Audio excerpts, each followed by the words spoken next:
can tell. Miss Sunflower 94 has a great question. Are we up? Good. I already saw Miss Sunflower 94 in chat saying, is this episode Matt Key's revenge for the manga episode?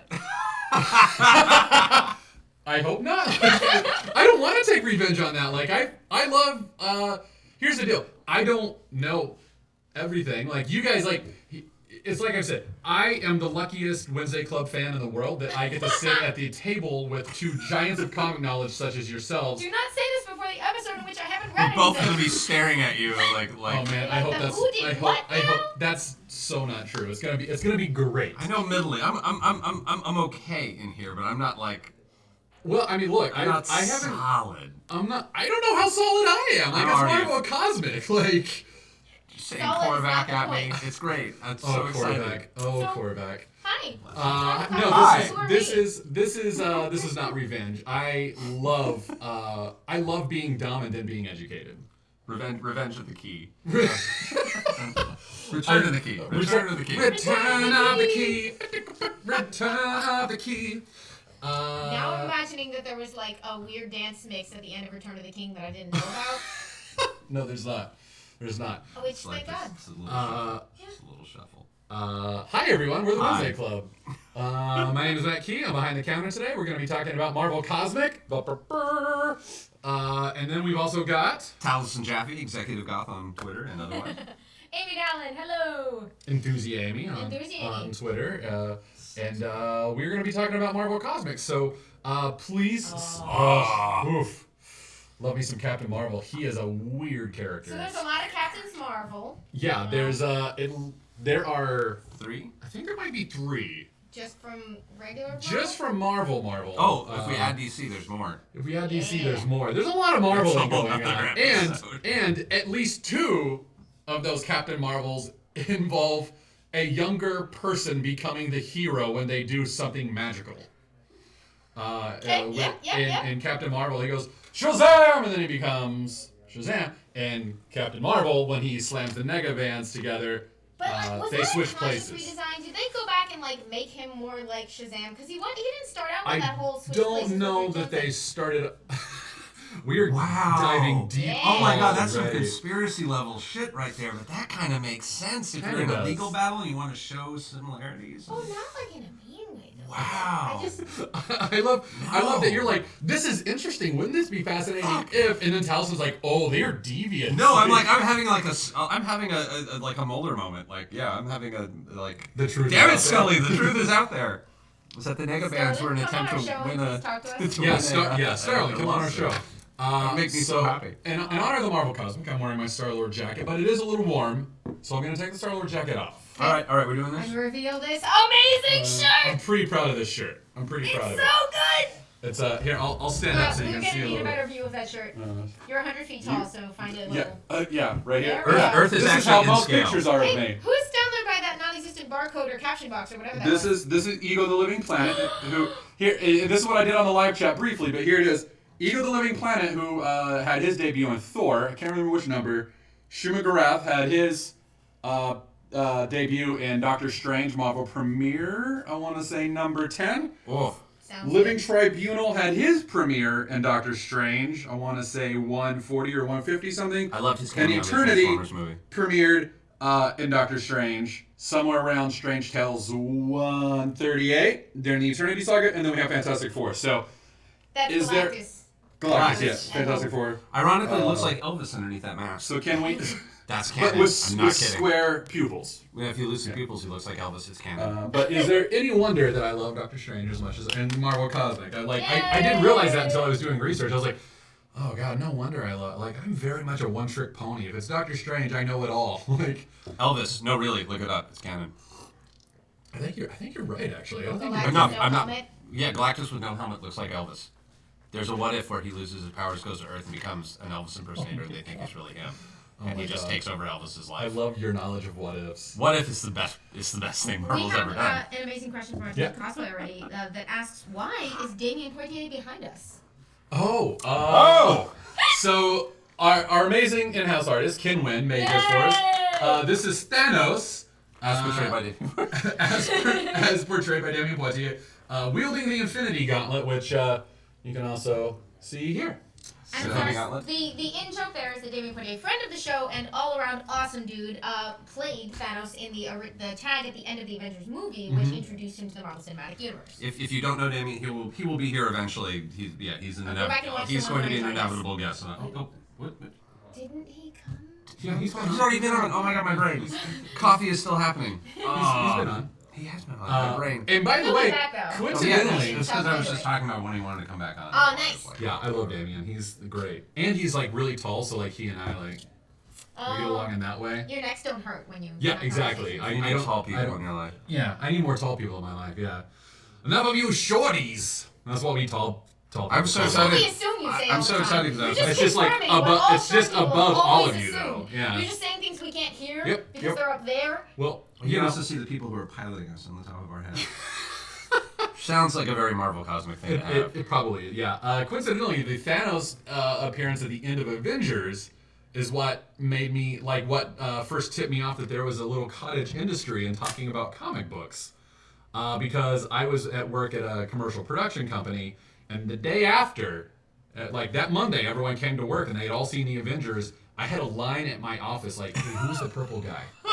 Who's the purple guy? And I was like, you mean Thanos? They're like, who's the purple? I was like, oh my god, none of you know. Oh my god, there's a world out there that doesn't know who Thanos is. Like, and that was like this weird moment of, It was your I'm call like- to action, your hero's Yeah. journey, like. yeah, I was like, I could start writing about this? Okay, yeah, I can do that. I wonder if I can get paid for this. And then I started noticing other people were doing it. I was like, yes, there's an industry for this. Suddenly you know what you'll be doing in the apocalypse. Is you'll Yeah. be the comic talker. Yeah, I will be the keeper of mythology and Who records. was this man? Yeah. Well, So Call anyway, went out, you were ready. yeah. Marvel Cosmic.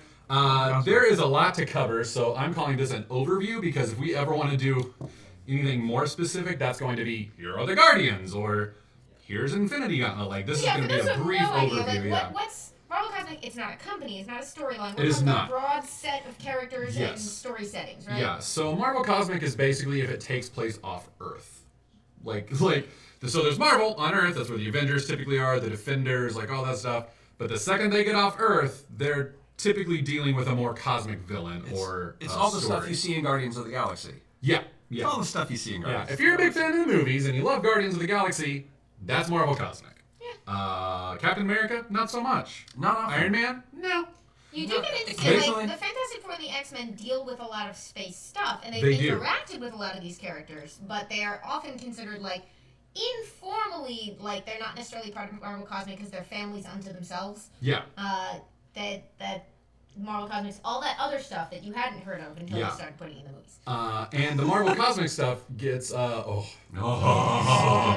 that one.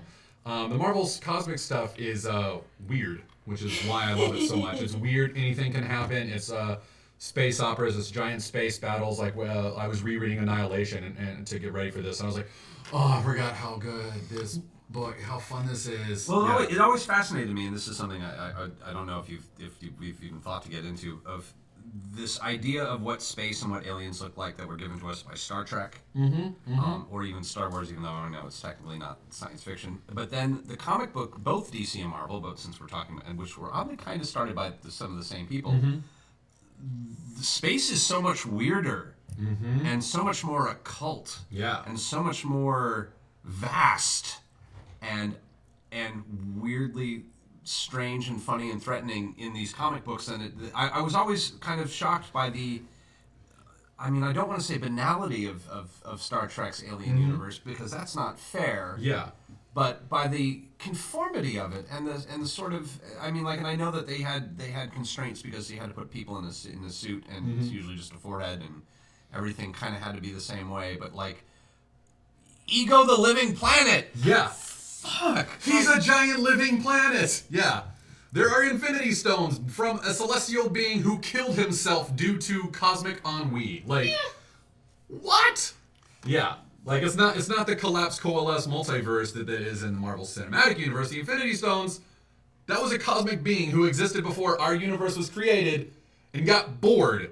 So he's like, nah, I'm going to decide that I don't exist. Poof. And then 6 pieces of him coalesce. Became the least interesting Voltron toy ever. Yes. Just like, I 5 just rocks read that that turn for the into first my time, glove. and I had not realized that it was just some dude being like, well, This is boring. Yeah. Here we go. Yeah. Just in my cosmic rocking chair. This sure is boring. See, I did not know that the Infinity Gems had once been a consciousness. I was not aware of that. So, by the way, the Infinity Stones are Infinity Gems. That is the same thing. Yep. They are generally referred to as gems in the comics. They are generally referred to as stones now in the movies. Stones sound cooler, I think. Presumably, I prefer gems, but gems is better. You know, I like that they're Stones different for me, because and since I they think have that's different why. origins, I like that we kind of that way we know if we're talking about the stones from the films or the gems from the comic. And I like that there's because they are a little because Cosmic little Cube bit is its different. own thing in the Marvel universe. And I am so over cosmic cubes. are you over? We I'm are over all a Cosmic little over Cubes. Cosmic Cubes. Cosmic cubes, for those of you who don't know, they actually started. Give I me a think, in Tales of cosmic Suspense. dodecahedron, man. I'm ready. They started in Tales of Suspense. I think Red Skull and I just read the AIM first copy. created it. Uh, But then we later learned that they had got got the plans from somewhere else. They had seen it Thanos before, built something like that. one and- Thanos sought one out, it's and a little artifact that can turn your thoughts into reality. yeah, it's It's kind of like pretty cool. a cosmic genie, basically. It's if an Infinity Gauntlet is like a massive computer like a Cosmic Cube is an iPhone. It does some really Yes. good shit. It does some great Kinda stuff. localized. Pocket size, yeah. Great apps. I see it as like the using the secret, but boiled down into like a little cube. It's like you put out there what you want, and the universe gives it back. And it's like, here's the Cosmic Cube. It does that. Cosmic Yeah, Cube I'm a is- little over the Cosmic Cube. we're all. It's It's a little like it was great in Captain America. There we go. There we That's go. okay. To be fair, that's an amazing piece of art. That's but so that's- great. how dare you tempt us? And of course, the Cosmic Cube is involved in many excellent stories over time, including the original Winter Soldier storyline. One of my more Yeah. fondly remembered uses of the cube. I see it as like a tool for retcon. Like it's just like we don't want that person to be dead. Now they are not. Thanks, Cosmic Cube. Like, Or I kind of see it as like it's that. a good run for like if you want to have a bullshit what if story, which it can Yeah. be fun. Which like so it's still not the the Cosmic standoff that they just did. Is that what it was called? Standoff. standoff or Yeah. like if you just it's like little retcons that you can then undo very easily later. It's just like we're gonna pretend that this is true for a while and then it's not gonna be true. It's not gonna be true. Yeah. It's a cheap gag. It is the Marvel Universe sonic screwdriver. It's a bit of a cheap gag, but It works. But you kind of breathe deep and you're like, okay. Okay, Cosmic Cube. It's Okay. not scarier than they're making it sound. Because, it's not like hey, Cosmic Cube. It's more like Red Skull has the Cosmic Cube. Panic! Panic. Yeah, like I like how we Red like. Skull has put his brain into Charles Xavier. That's bad. But the Cosmic Yeah. Cubes, and then you're like, oh god. Yeah, I love that you and I like Cosmic Cube cynics. We're just like, Cosmic Cube. It's Seen like it. the iPhone, so Tommy Hubble says, I see the Cosmic Cube more volatile, like a Samsung Galaxy. Well done. Well done. Well done. Points. You got a guffaw and points from Taliesin. Fair. So yeah, going back to defining the Marvel Cosmic Universe, it's everything that exists away from Earth. It has the Elders of the Universe, of which, if you've seen the Marvel movies, Collector is one. We're going to see the Grandmaster is played by Jeff Goldblum. He's another Elder of the Universe. They're actually brothers. And they are some of the oldest, most powerful beings in the universe. I love that him and Benicio del Toro are now playing brothers in I know. It's so I good. know. It's And so I was on Movie Fights a couple weeks ago on Screen Junkies, and we had a Guardians of the Galaxy specific one. And the way that I don't know if I've discussed this on the show, but the way that show works is they give you the answers a couple days before the fight, or the questions, and then the day after they give you everyone's chosen answers. But you choose 2 answers for each question. So one of the questions was, which 80s star would you like to see play in a future Guardians movie, and who do you want them to play? And my choices were Ooh. Dolph Lundgren as Cosmo the Space Dog, Oh. or Bill Murray as the Gardener. The Gardener. Bill Murray is the gardener. I know. And the only reason I didn't put that as my first choice is because I felt Dolph Lundgren was more of an 80s actor, and that's what the question asked. Okay. Bill Murray, to me, is like unto a god and is therefore not an 80s actor. Dolph Lundgren is kind of encapsulated by the 80s. Like, he didn't really escape there. He's been on Arrow. Oh my god, that's such good casting. Yeah. That's no getting away from What that. happened? So, Markia McCarty, who's my co-host on my Marvel show, her first choice was Bill Murray as the gardener. No! And I had to fight Dolph Lundgren versus Bill Murray, who I would take 1,000 bullets for. I will call into work sick the day is he true. passes away. Like, He's had Bill Murray themed I've parties. had 2 Bill Murray themed birthday parties. Oh my god. I like Zach, you are so on it. Bill Murray is like a demigod if he's not the creator of the universe by my accounts. So when she was like, Bill Murray is the gardener, I was like, oh, how dare you? And she didn't know that I had chosen that. That's the other amazing thing about it. Yeah. Just for everybody playing at home, that picture of the gardener was one of the most sedate outfits that character has ever had. He's usually a little bit more, oh god, Yeah. who would garden in that? And we're gonna talk about this later, the Thanos quest, but that's the first time I ever met the gardener, and he basically watches over the biological botany of every single plant, like of all plant life. Like he's just obsessed with it. That's the other thing about the collector or the elders of the universe. They all kind of embody this one particular trait.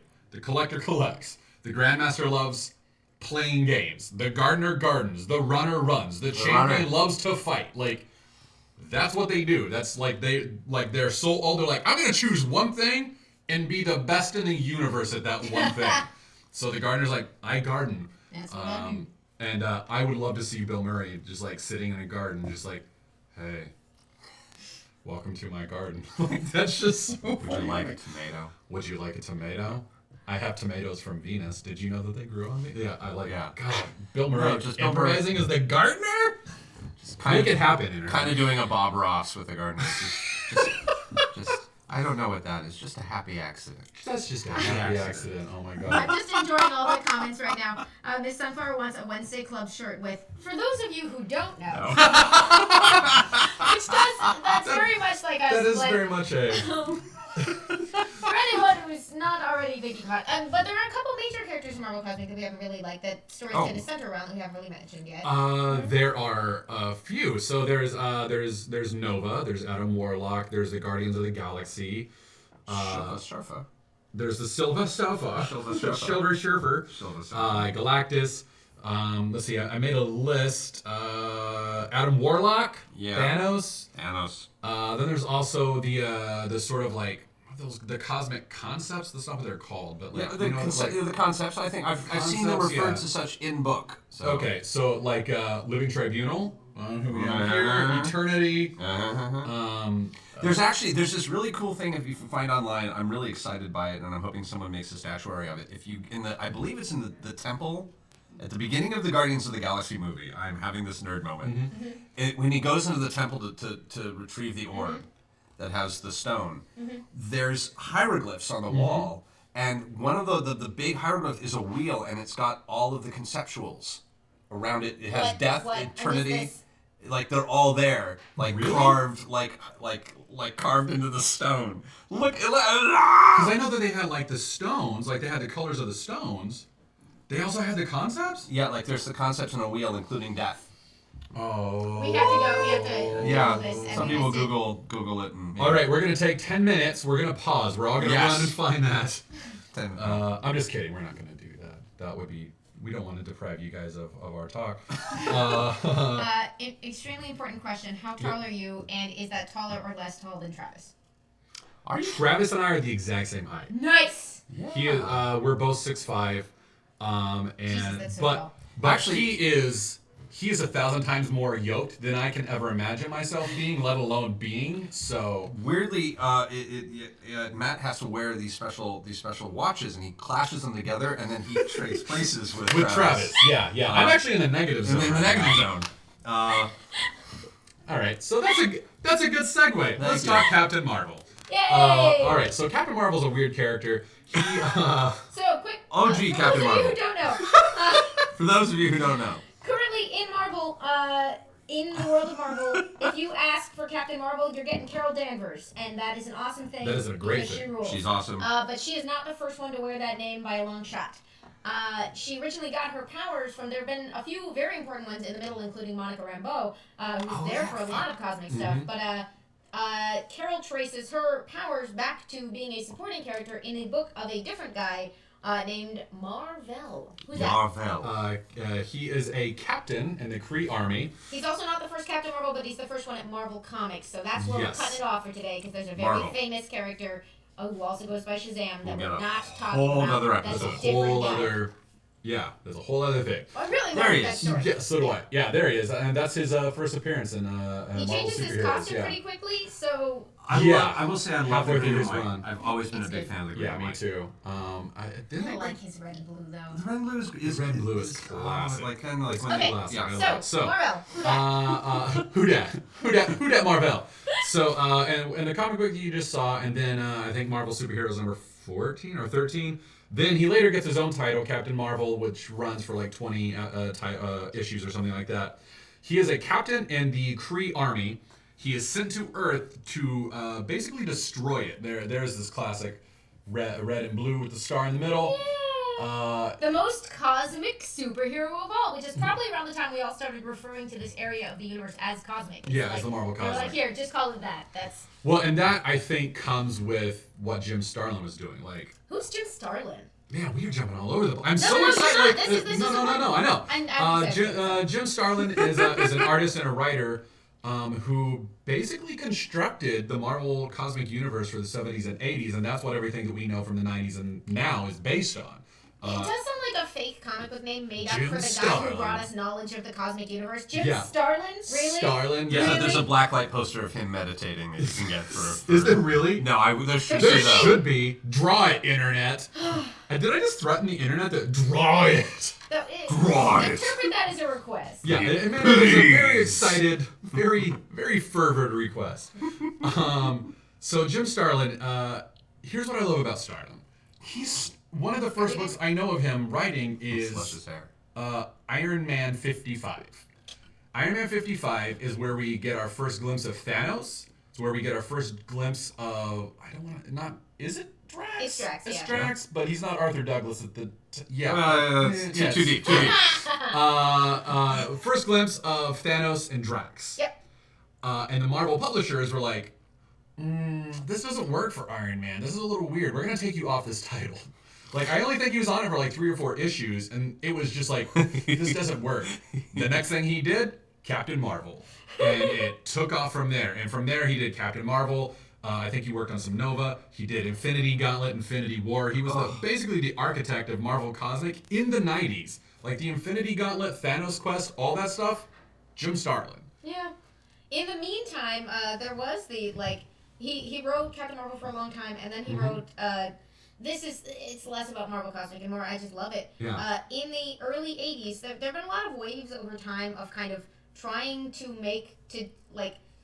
everyone making their own different efforts to expand and deepen the art form of comics. And one of the most notable ones to happen within mainstream publishers was in the early 80s when Marvel was like, okay, we do all these monthly books and we do big stories sometimes that go between them, but what we haven't really done is told original stories that stand alone in what we would now call graphic novels. Like they're like Marvel graphic novels became this line of like larger standalone stories that gave rise to some of the famous ones like X-Men God Loves Man Kills. The very first one of those was the death of Captain Marvel. was the death of Captain Marvel. And that sounds incredible. Like, oh my God, he fought to death. He fought himself to death. Well, he died of cancer. But it's such a good It's story. amazing. It's incredible. It's like you hear, like if you know Captain Marvel and you know what he's done and like what he's gone up against, where he's been, who he's fought. Like he was one of the main foes of Thanos. Like it's Captain Marvel and it's Adam Warlock. Those are the two guys that Thanos is like, shit. I'm screwed. Like those are the two guys. That guy dies of cancer. Like it's just like It's real sad. It's real sad. And he's also one of the and this is extremely rare in comics, he's more or less stayed dead. yeah, Like he really has. that doesn't happen. Like there's not a lot of incentive to keep a character in the ground in comics. There's a lot of incentive to bring him back. You get a lot of sales. You'll sell an issue, and they faked it a few times, and they've had some. Is it Captain Marvel coming back? No. He'll come back, then he'll go away. He'll come back like he's brought back to life in various forms, but There was a Skrull imposter for a while. There was a time lost always a version for Skrull him for a while. imposter. Yeah, that we'll get into that. We'll get into I do that. think I cut you off in saying the basic deal with him, which is So what's his powers? And Yeah, what's his So here's the deal? weird thing about Captain Marvel. When he first shows up, he is basically just like a space guy. Like he shows up. He's an alien. He's an alien from the Kree homeworld of Hala. And we've seen the Kree in the movies. We have. They're the big blue guys. Some in the comics, No, some he's not Kree blue. are like normal human looking, and some Kree are blue, and it is a status thing on that planet. I think apparently. so. Yeah. Yeah, like if you saw Agents of Shield, like the weird blood that they got from the Tahiti experiment or whatever, that was Kree blood. Yeah. And we all freaked out. Yeah, we were all like, on TV? You can't do that on TV. I read that in 1991. So when he shows up on Earth, he has a jet belt and a gun that he calls his uni beam, his universal beam, Oh, that wow. later gets incorporated into like a sort of like wrist gauntlet that you can choo. And he wears that green and white suit, and he can only breathe Earth's oxygen. When he very first shows up, he can only breathe Earth's oxygen for like an hour before he has to put the helmet back on and recuperate, and then he can take it off again. Comics, we're making it up as we go. Comics! And Captain Marvel very much is a make it up as we go. Like this was very much like Starlin or Roy Thomas actually created him. He was like, yeah, this will be fun, space. And he ends up facing against like a Kree sentry, and those things are built of ancient Kree science, and they are indestructible and cannot be defeated by design. And this thing is like, I've been awakened to decimate Earth, which is true because Colonel Jan Rog did that, you know. Jan Rog, he's one of the main bad guys for Captain Marvel, and I think for Carol Danvers, Captain Marvel. There was some great calling back to that in the beginning of the Kelly Sue run. Yeah, because he's the one who activated the Psyche Magnetron We'll get to to give that. her powers. We'll get to that. Oh my god. Marvel Cosmic, I love you so much. Captain Marvel. Oh, I love it. Okay. So, we gotta get the main he's an players alien. now. Why does he come to Earth? He comes to Earth to destroy it. He's sent to Earth to destroy it. But when he gets here, he's like, I can't just, these are peaceful, loving, wonderful people. I can't destroy this. Clearly, you only saw part of Earth. Yeah, right. But he meets Carol Danvers around that same time, and then he sees that the General or Colonel General Jan Rog kills his girlfriend, Yep. the nurse Una. I want to say. This is what Like we would Nurse call Dr. being Una? fridged, but you forgive certain examples because it's fiction. Sometimes people die. Yeah. Also, I would say that this is like the late '60s when like feminism is just starting off and people are still catching up. Not It's a so much- 60s book. Not an overused trope yet. Yeah. So he kind of fights back against the Kree and takes the side of the Earth, and he's eventually branded as a traitor and all these other things. But he's basically just a soldier with. He's kind of like, what's the name of the guy? Adam. He's kind of like Adam Strange. He's got a jetpack and a laser gun. Jetpack. That's later. basically it. But then I think the Marvel writers, there's Jan Rog. And Jan Rog actually Great sentenced suit, though. him kind of to his death because he was also in love with Una. It's always a fight over a girl. Yeah. Also, his name is literally Marvel. Mar-VELL. Yeah, Marvel. And so he takes the superhero name Captain Marvel. Cause comics! Comics. Yeah, all Kree names have kind of that there's another Marvel whose actual real name is Novar. Yeah. Is one of the, Like there's a not whole, Nova, but Novar. Novar, yeah. Then But like Philo Jan Bell is the Rog- granddaughter to, I believe, because Gina. Yeah. yeah. Genisel, Philo-Bell. Oh, Oh God. shit. I love Too much. so much. Keep going. So powers. The writers eventually decided, you know what? Spaceman with Space Belt, kind of boring. Let's give him a little bit more than that. So he ends up, he's kind of brainwashed to take over the Supreme Intelligence, and on his way back to Earth, he's... Supreme Intelligence is Wow. never Oh my mind. God! Thank you so much. I'm just like, everyone knows the Supreme Intelligence. The Supreme Intelligence is basically like Big brain that runs the Kree homeworld? it's the brain that runs the Kree homeworld, and it is the artificial intelligence that runs the entire world, and it's basically the culmination of all Kree knowledge put into one. They have a big brain in a jar that runs their entire and it's civilization. almost like it's basically precognitive. It's almost omniscient because of that. They Ronan the Accuser wants to take over the Kree homeworld of Hala, so he brainwashes So Captain Marvel. there's Yeah, a great yeah. conversation going on in chat right now where About how- Autistic Cosplay asked if the Kree homeworld is Shabbat bread. And Japanro says they hide it from hungry cosmic beasts by spelling it H-A-L-A, but the rest of us know. Wow, well done. You guys are. It's Ah, the H A chat room's L on A. fire today. Fire Hala. today. Thank Hala. you. We missed so much good Wow, stuff. that is so good. On his way back, he's swept up in a radiation storm that sends him to the negative zone, and then he can't get out. What's the negative zone? Whew, man. Every single time I say a noun, I'm like, all right, I have to explain that. Footnotes. Welcome to space. Footnotes. It's weird. Oh, this is It's why I love it. It's so weird. rich and wonderful. This is like a new religion for me. I went to seminary, so this works. This is like, this replaces that. Well, the kind negative of. zone. Yeah. So negative zone it's another dimension that's run by a being named Annihilus, who runs it with something called the Cosmic Rod. It's the way That's that an Marvel unfortunate name. does other dimensions. I can do this really quickly. Please this was something do. I had to do. Was and this is things have gotten weird lately, so this is not necessarily entirely true Yeah, anymore. But this lately. is Lately they mostly got how it's been for a while. It's basically that there are dimensions above us and below us, Mm-hmm. and the higher up that you go, the better shit gets. And like the longer people live, the longer the universe Mm-hmm. exists. Heat death takes longer to happen, and then the further down you go is where things get weirder and weirder, and like history starts to be less interesting. Worse things happen, Mm-hmm. and then didn't know eventually, this. What oh is yeah, this? this I learned. This is actually part of the. It's like this giant spiral, because there's counter Earths and then there's dimensionals, Yeah. and then way at the fucking bottom, I think it's actually the last universe to sustain life before they stop working, is the negative zones.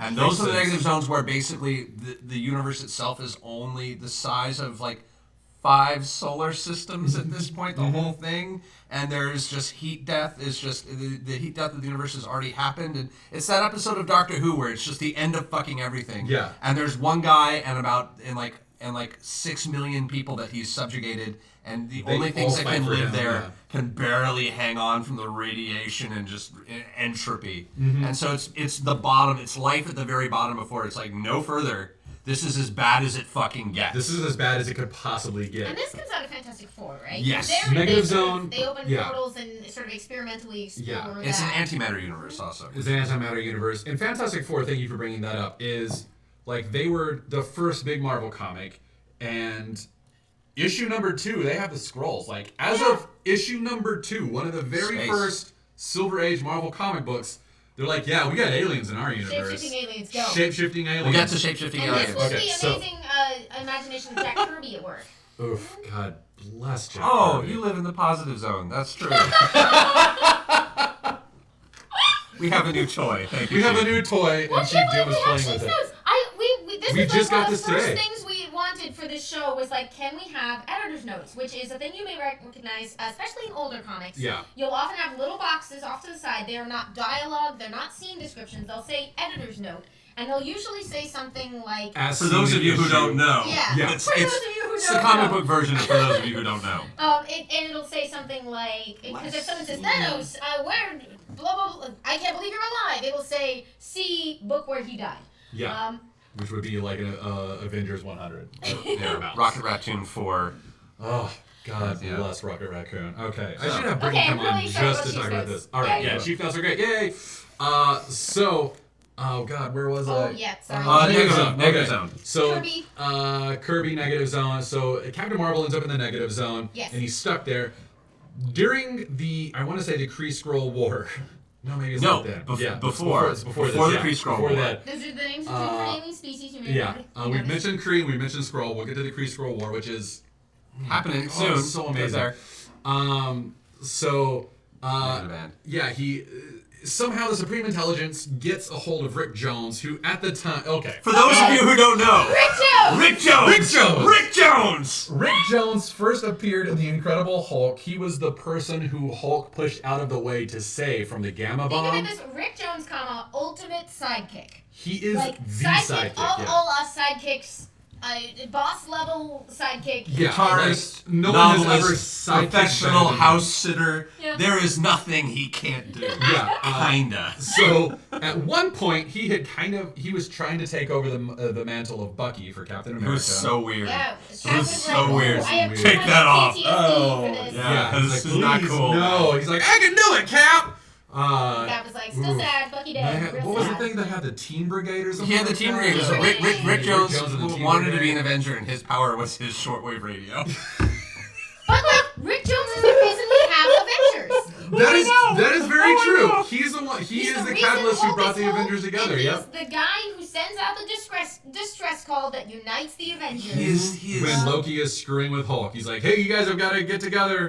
He is the He's some unemployed. kid with a radio He who is the said, "Oh my unemployed God, friend Hulk's of the in Marvel it." U. Yeah, Like, he is. just everywhere. Was Captain Marvel? Was this the first time Rick had really had his shot at superherodom? Yes. Mm. Yeah. Because he had been a So after sidekick. He had been years here of and being a there. sidekick, Yeah. probably a decade or so. Somehow the Supreme Intelligence gets a hold of Rick Jones, tells him where to go. Like, it takes him on this weird trip around Earth where he discovers the negabands. He doesn't know what they are, but even in the dialogue, he's like nega, like N-E-G-A. negative Negaverse, negative, yeah. like Pokemon. Negaduck. Negabands. So he's compelled to put them on, and he even says in the dialogue, he's like, I don't know why, but I feel like I must put these on and slam them together.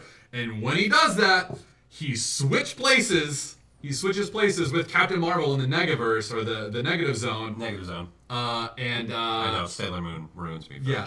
So he's like, slam! And then Captain Marvel he's back. He's in the Earth. He's on Earth again. He's in our universe. He's in our reality. There we are.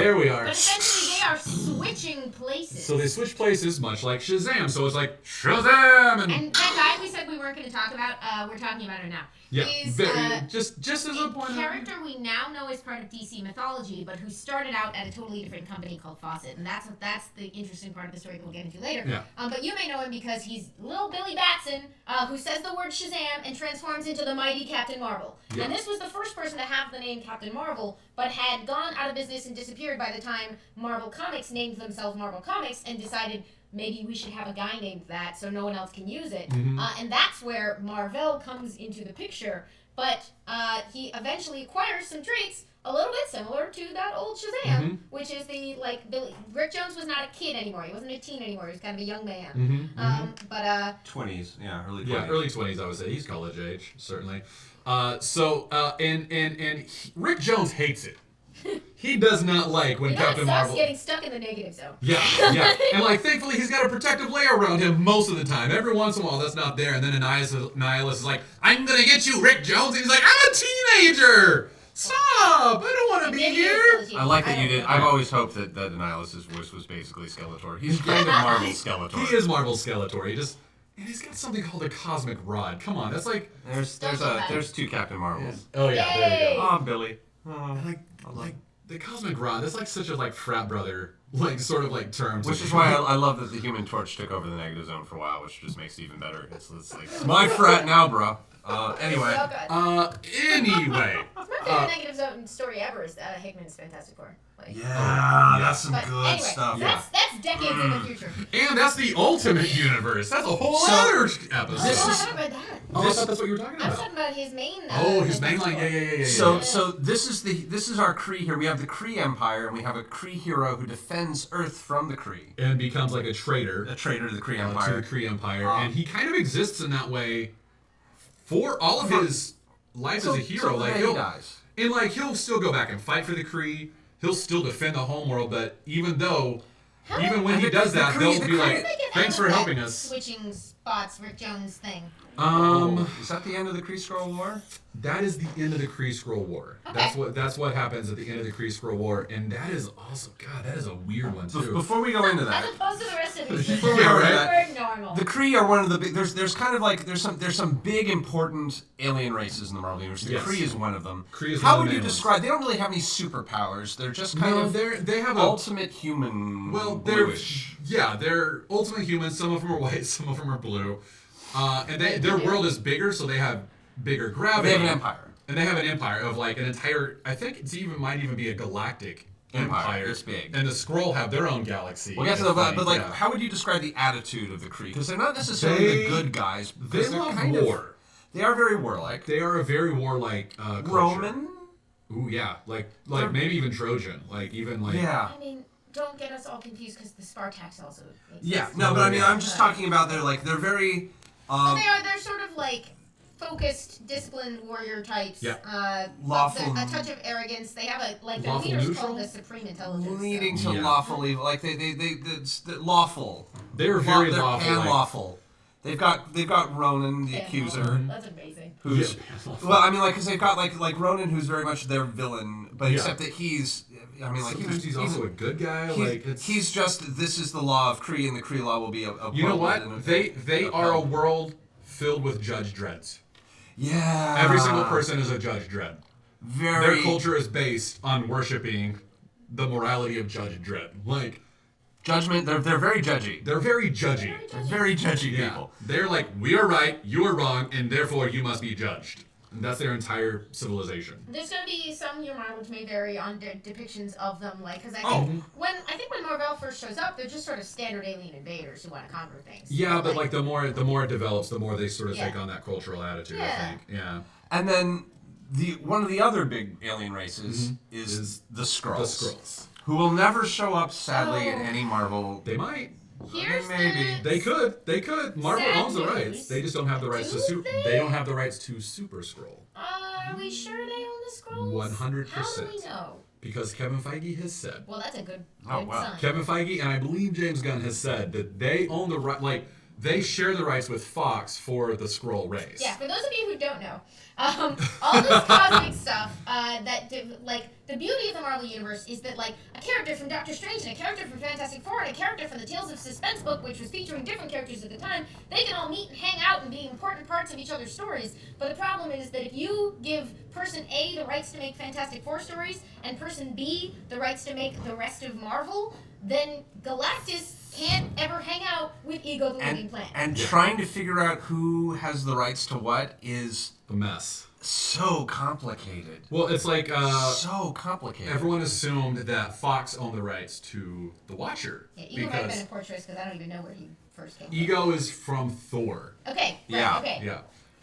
Though I do think Fox had the rights to that. Those are Skrulls right there. Skrulls. Yeah, those are They are Skrulls. shape-changing green aliens. They're one of the all-time great alien races in Marvel. They've had a ton of wonderful stories. Fantastic Four 2 holds up. Yeah. It really does. The Skrulls are really interesting for a lot of reasons. They are extremely scientifically advanced, extremely magically advanced. They have space magic is a thing. God! Adam Warlock. His quantum magic. The Skrulls are always kind of, and it's due to the nature, I think, of the fact that it is a race of shape changers, which means that there's a lot of just general distrust in general. There's a lot of general distrust in the Skrull Empire. Yeah. And then they also have like weird layers of religious extremism and a lot of what is it, divine right, and like there's manifest destiny. a lot of manifest, especially Earth. Earth gets it laid. There's like a whole thing of like Earth belongs to the Skrulls. Yeah, and we really own. There are little groups. There are groups of the Skrulls that really believe that, and then they also have the power to genetically bestow power to their own. They can trade their shape change for superpowers. So there's a character that I love, which is kind of like the big anti-hero of the Skrull Empire called the Super Skrull. He's the one that Fox... He got named in the 60s, guys. So he's the one who Fox definitively 100% definitely owns the film rights to. And why is that? Because he is a Fantastic Four villain. But why is he? What is his power? What is the power of the Super Skrull? He has all the powers of the Fantastic Four. Oh no! All of them in one guy! All of them in one guy. He can turn invisible, he can project invisible force fields, he can flame on, flame off, throw fire, turn into the thing, and stretch all at once. Clark's a guy. So he can make his hand a rock, turn it invisible, put it on fire, and stretch it to you. So if anyone wants to enjoy the silliness of the Super Skrull, I recommend... KL_RT, Klurt. I recommend that you go to Spotify and search Super Skrull, and you will get the song, the theme for the Super Skrull. Wait, by what? Whoa! Time out. Yes. It's a whole song about... Are you used to our faces doing this yet? Like, I just assume these are your real faces. This is just why. So yeah, if Ukla the Mook, who's a fun little musician, has a whole album of comic book themed songs, and one of them is Super Skrull? This is, after the show, I'll play it for you. Oh my It'll make you God. so happy. Oh, It's this is only amazing. a minute long. It's great. We can't play it online, obviously, but I recommend that you Go and Spotify check it and out because it's a lot of fun, and he talks about the Super Skrull and everything. It's great. All right, so have we covered Captain Marvel? I feel Yeah. like I said 1,000 things. Solid. We're solid on Captain Marvel. Somehow he gets disentangled from Rick Jones, and then later after years During of the his Kree Skrull War, career, he tragically, after all of his space heroism, he dies of an ordinary illness that they can't, it's a pretty great story, y'all. And because he's exiled from the Kree homeworld, even though they could cure him of the cancer, he can't go back. So, it's sad and tragic. And It's a great read. You know what? I'm gonna ruin the ending of the book. Is that okay? It's Well, from. he does die. He does die, Oh, but the death of Captain Marvel. but the end of the book, I love because after he passes, if I remember correctly, he passes. As he's passing, Thanos appears to him, but he's not there as an enemy. He's there as a friend, welcoming him to death because Thanos is, after all, an avatar of death. And he's like, Yeah, hey, who's Thanos? Yeah, so we're talking about the big cosmics, man. Let's talk about Thanos. Thanos comes from the Greek word thanatos, which means death, which is how you know that it's pronounced Thanos and not Thanos. That's one of the big takeaways that I got from seminary. How to pronounce his name. On the other end of that, I'll say thanatosis is used a psychological term, which is the death impulse. It's the psychological impulse that when you're driving at night, that weird little voice that's just like, turn the wheel hard. You know, and you're like, that's called it's this weird little voice in the back of your head that's constantly like just kind of doing the dare ya chicken. Are you chicken? Are you chicken? So I am chicken. I don't want to die. Who created Thanos? Thanos, Jim Starlin created, I believe, right? Jim Starlin? Yeah, we're staring at you like we know. Iron Man number 55, Jim Starlin. By the way, God, I forgot to pull this image. One of the first images you ever see of Thanos is in a helicopter. He's flying a helicopter, and that's when he... How does Thanos... No, my favorite was going back to read his first appearance, he's in a chair, and I loved it because there have now been so many years of jokes about Thanos and his chair, because he, later, that's just a thing, his way of traveling through space is sitting in a chair. He's got a nice on chair. a platform, but, it Find the probably chair you wasn't like. intentional, but going back to literally the first appearance, he's sitting. Yeah, I am in a chair. Yeah, I'm so powerful I don't even need you find a good chair and you keep it for the rest of your life. If I stand up, you're in trouble. That's that's the thing. Yeah, are we in trouble? Is Thanos nice? See, it says Thanos! He's it says Thanos! That's the best. That's either the best or worst thing I've ever seen about. That just is that's Wait, so what is weird. he doing on this page? I He's believe this. About killing a cat. He's saying, I believe cats have not. I can't remember why, but he killed Arthur Douglas and his whole family. Arthur Douglas is later resurrected by Thanos' dad to become Drax the Destroyer, whose entire purpose is to destroy Thanos. Yeah. That's a revenge thing because his wife and kid were killed. But then Heather Douglas is also resurrected and goes on to become one of the greatest telepaths in the universe, named Moondragon. Which she needs to be in the movies already. She absolutely should be, because she also gets her powers from a dragon that is imprisoned in the moon. And then eventually becomes a dragon. And then she also becomes a dragon. It's a whole. There's so much. It's too much. I'm sorry. I'm sorry. I didn't need to say that. What's that? Here's why he's making cat puns. Oh, that's yes! right. Yeah, Hellcat. Hellcat? Oh. The Cosmic Cube, says Patsy Walker, Hellcat. No use crying over spilled milk. Direct. His helicopter says Thanos! Why is he fighting Patsy Walker? Oh, God. Oh, that's great. Bless you, Okay. Patsy Walker, What? a.k.a. Trish Walker, for those who aren't familiar with Marvel's Netflix offerings. So, Thanos, as you've already seen, you probably already know, but he's this guy. He's the guy with the Infinity Gauntlet. Some of the very first stories of him are fighting Captain Marvel, also fighting Adam Warlock. What's his deal, though? Let's get to him. What's his deal? Well, this does also evolve over time. This very much evolves over time. I'm actually not as familiar with his earlier stuff in the 70s and helicopter.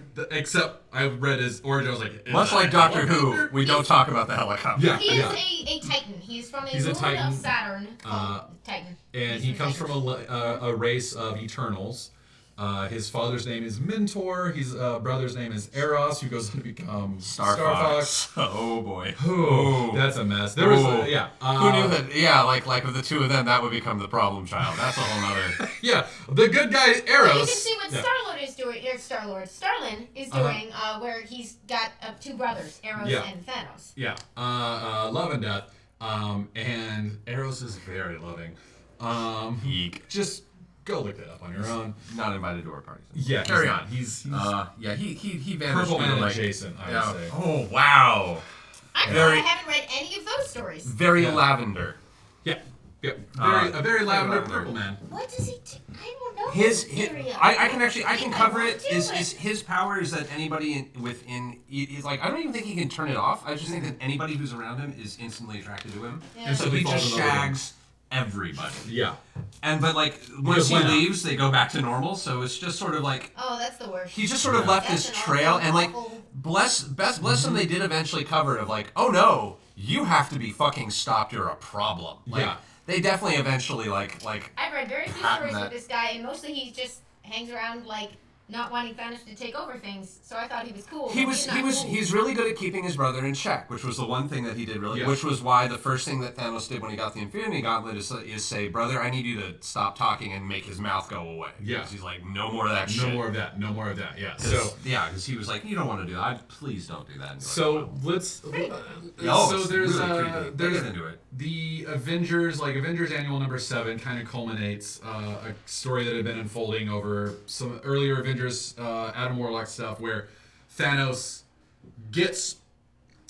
He just wants to conquer things. He just wants to conquer things initially. He wants to kind of dominate things. He wants to rule the universe. He is in love with death, but not to the degree he becomes in what Starlin does with him in 1991. Eventually, he's literally in love with a personification of death. And that's when he gets super interesting. But in his first incarnations, he is still after the Infinity Stones, even though they've never been labeled as this one collected set until the Thanos quest. There are these things floating out there in the 70s called the Thanos or the Infinity Gems. They were called Soul Gems at the time. They were all Soul Gems at the time, yeah.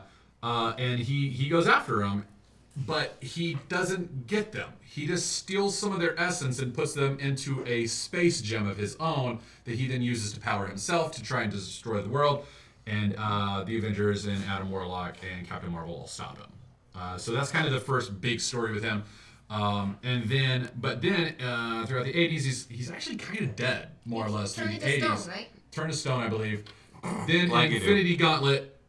This is where shit gets That's where it gets real and interesting. It's 1990. Jim Starlin writes, George Perez draws. And it's the Infinity Gauntlet. Well, let's talk on Thanos Quest first, because you've read this. I did. I went back. I was going to try and catch up on a bunch of stuff. Thanos Quest is one of my favorite Marvel stories of all time. There we go.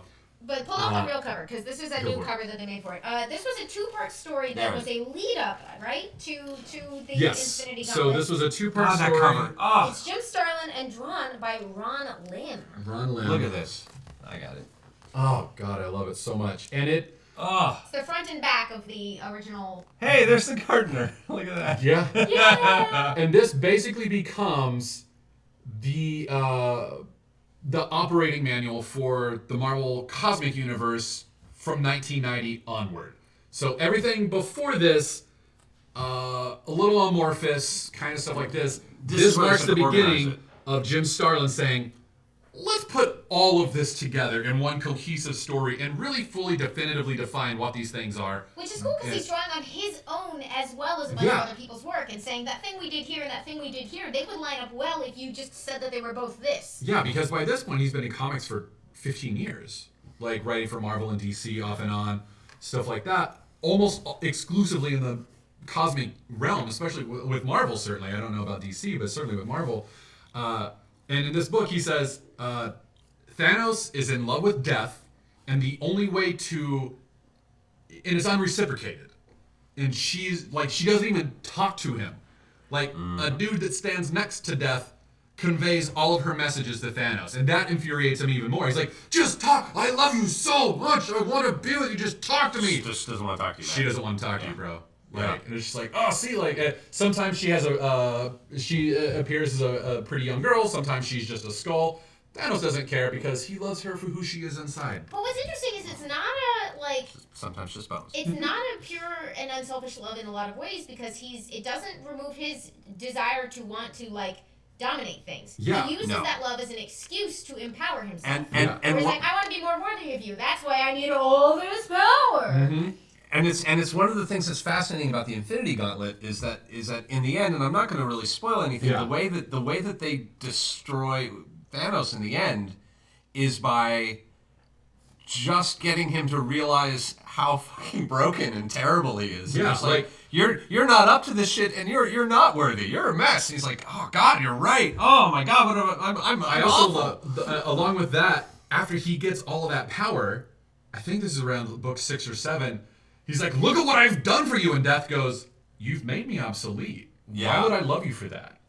You now have my power. Why would I love you? Because I can do it for you. No, I like what I do. It's like such a it's like great- this weird sort of like almost like very feminist take of like It's a very wonderfully broken relationship. I'm good without you, dude. Like I can do it. I can do it. Thanks There's so an much. interesting Where like, at first it's like she doesn't talk to you because she's so far above you, and then he gives himself crazy power, and she goes, well, now I can't talk to you because you're more powerful, so I guess I don't deserve to. She's still like Yep. making Just like, representatives no. talk, and he's just taking out his anger on everyone Yeah. around them because he like. Poor Nebula.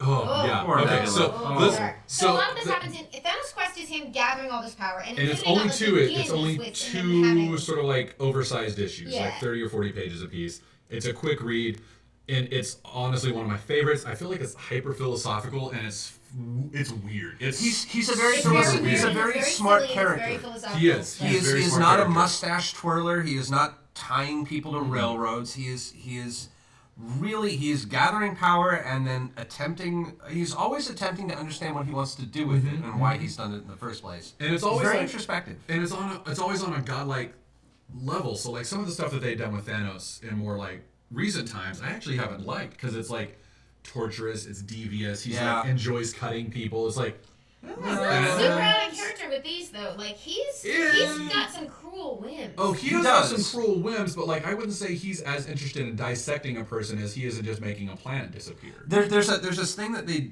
He operates on a very like a way up high level of But like, like we were torture. talking about, he also has this sort of like his scheming ability and like he has this almost silly moments where he's gathering the gems from the various beings, like where he's got a little bit of like stop hitting yourself.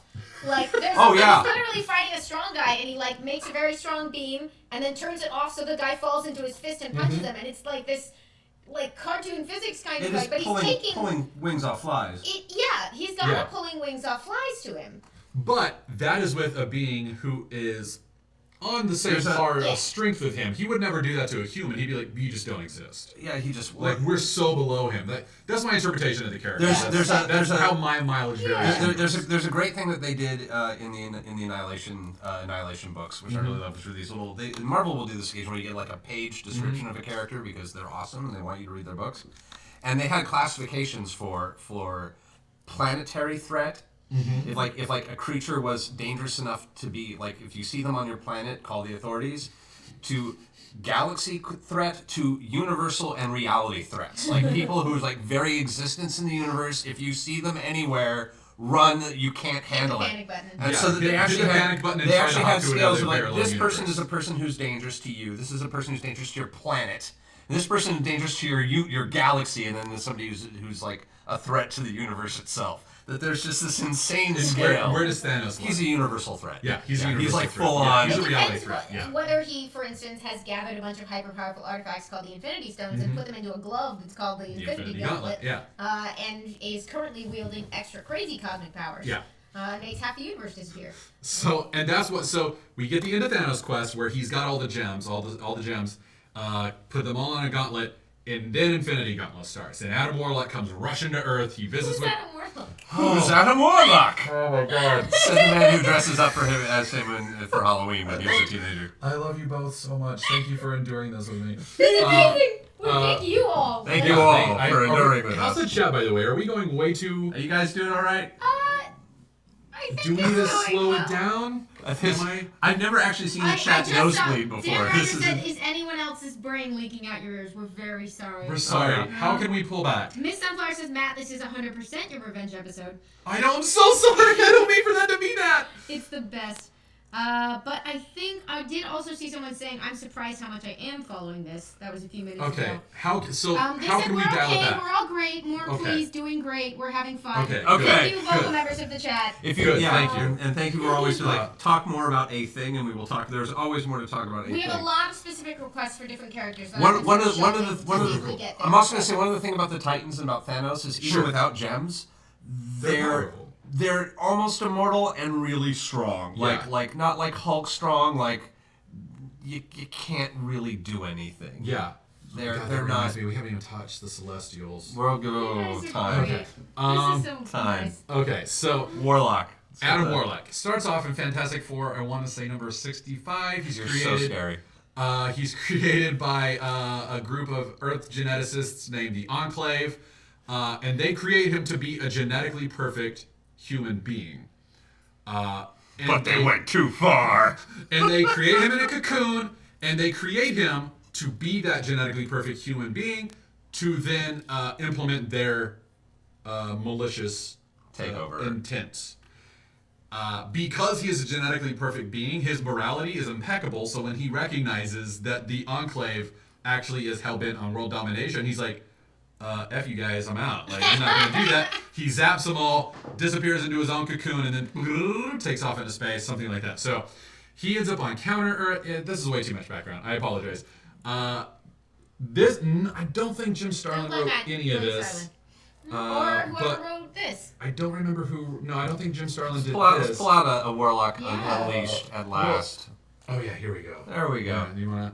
I didn't know if you want to play with it at all, but Jim Starlin gets a hold of Warlock in Marvel Premiere #1 and #2. Marvel Premiere #3, by the way, one of my favorite Doctor Strange stories. Marvel Premiere #1 and #2, however, is all dedicated to Warlock. That's where he, I believe, goes to Counter Earth, meets the High Evolutionary. He's gifted the Soul Stone or the Soul Gem, and then becomes a more cosmic being. And Weird, creepy people Just with said could be their own episode. weird, creepy people that we'll get into later. Give him basically what the Vision's got in the Marvel movies, which is that he's got one of the Infinity gems on his head. It's leaking right there. He's got soul power. It's leaking. It's the Soul Gem, and that's kind of one of the. It's like his big weapon is that he actually wears one of the Infinity gems on his We forehead. did also have one request which we should try to honor, which is whenever we can, we should make connections back to the MCU for folks. Like when we said Celestials, remember the giant head that they had a bar inside? Hence actually that's the name of our show, Road to Nowhere. Nowhere is a giant severed celestial head in the comic books that the Guardians, that like the universe has turned into like a space port. Oh, quick! And the Guardians operate out of there, and Cosmo the Space Dog is the head of security and sort of runs the entire base. The Celestials were the previous inhabitants of our universe, correct? That's the. There are a lot of conflicting There are a lot of conflicting. cosmologies for Marvel, but that's one of They them. were created by Jack Kirby, though. Boom! So there's nowhere. In So the Yay! Eternals #2. the theory, and again, like no one really knows because no one was. Celestials and Eternals. There's only one person who was there, and he ain't talking. Is that the Celestials were from the universe previous to ours, where everything they were these giant space gods who all died. There's Galactus is the last survivor of our previous. He's the last survivor of the We don't know previous if he was a universe, but I don't Celestial. think he was a Celestial. But he is the size of the Celestials, which is He is. interesting. He's sort of to scale with them. Yeah. But everything that existed in the previous universe is gone except for these bodies and occasionally something leaks through. But this is something that happened before. Like there was a reboot of the universe. We don't know what happened billions of years ago. I believe we actually found out that there have been 7 previous universes. There's some Celestials. They There's the are. Celestials. Yay! You've also seen them in Guardians of the Galaxy when they are coming down with their staff to obliterate a planet. Yeah, when they were giving the orb over to the Collector and he was talking about the Infinity Stones, those are the Celestials. And we first meet them in Jack Kirby's book, Eternals, which ran for 19 or 20 issues, I want to say. They were in issue #2. Yeah. anyway. They're possibly responsible for all life in the universe, and it's one of the reasons that they say why a lot of aliens look humanish is because this was kind of kind of their thing. Yeah. This was the basic desktop setting for a lot of 2 arms, 2 legs. Yeah. Humans are like Windows 95. For Celestials. Yeah, and so like that's a lot of the any of the planets of the Celestials came down and started muck with the genetics. That was kind of their base template, which is why there's some very humanoid aliens out there. Yeah, but I think it's in Eternals #2 that they say like the Celestials created all life on Earth. Like, yes, like they are basically our Yahweh. Earth, and this will possibly end with like Earth's. They're going so deep with some of this stuff right now. Earth's relationship to the rest of the universe is really fucking fascinating, by the way. And I'll briefly get into it now or later. Just. I don't even remember what we were talking about. I know we got a little Adam Warlock. Adam Warlock. So that's the Celestials. No. Too much. Adam Warlock. Back on track. He goes on. This is when Neil Gaiman later comes on and writes about the Eternals. We're very easily distracted by Chief. True story. I've never read the Neil Gaiman run of the Eternals. It's fun.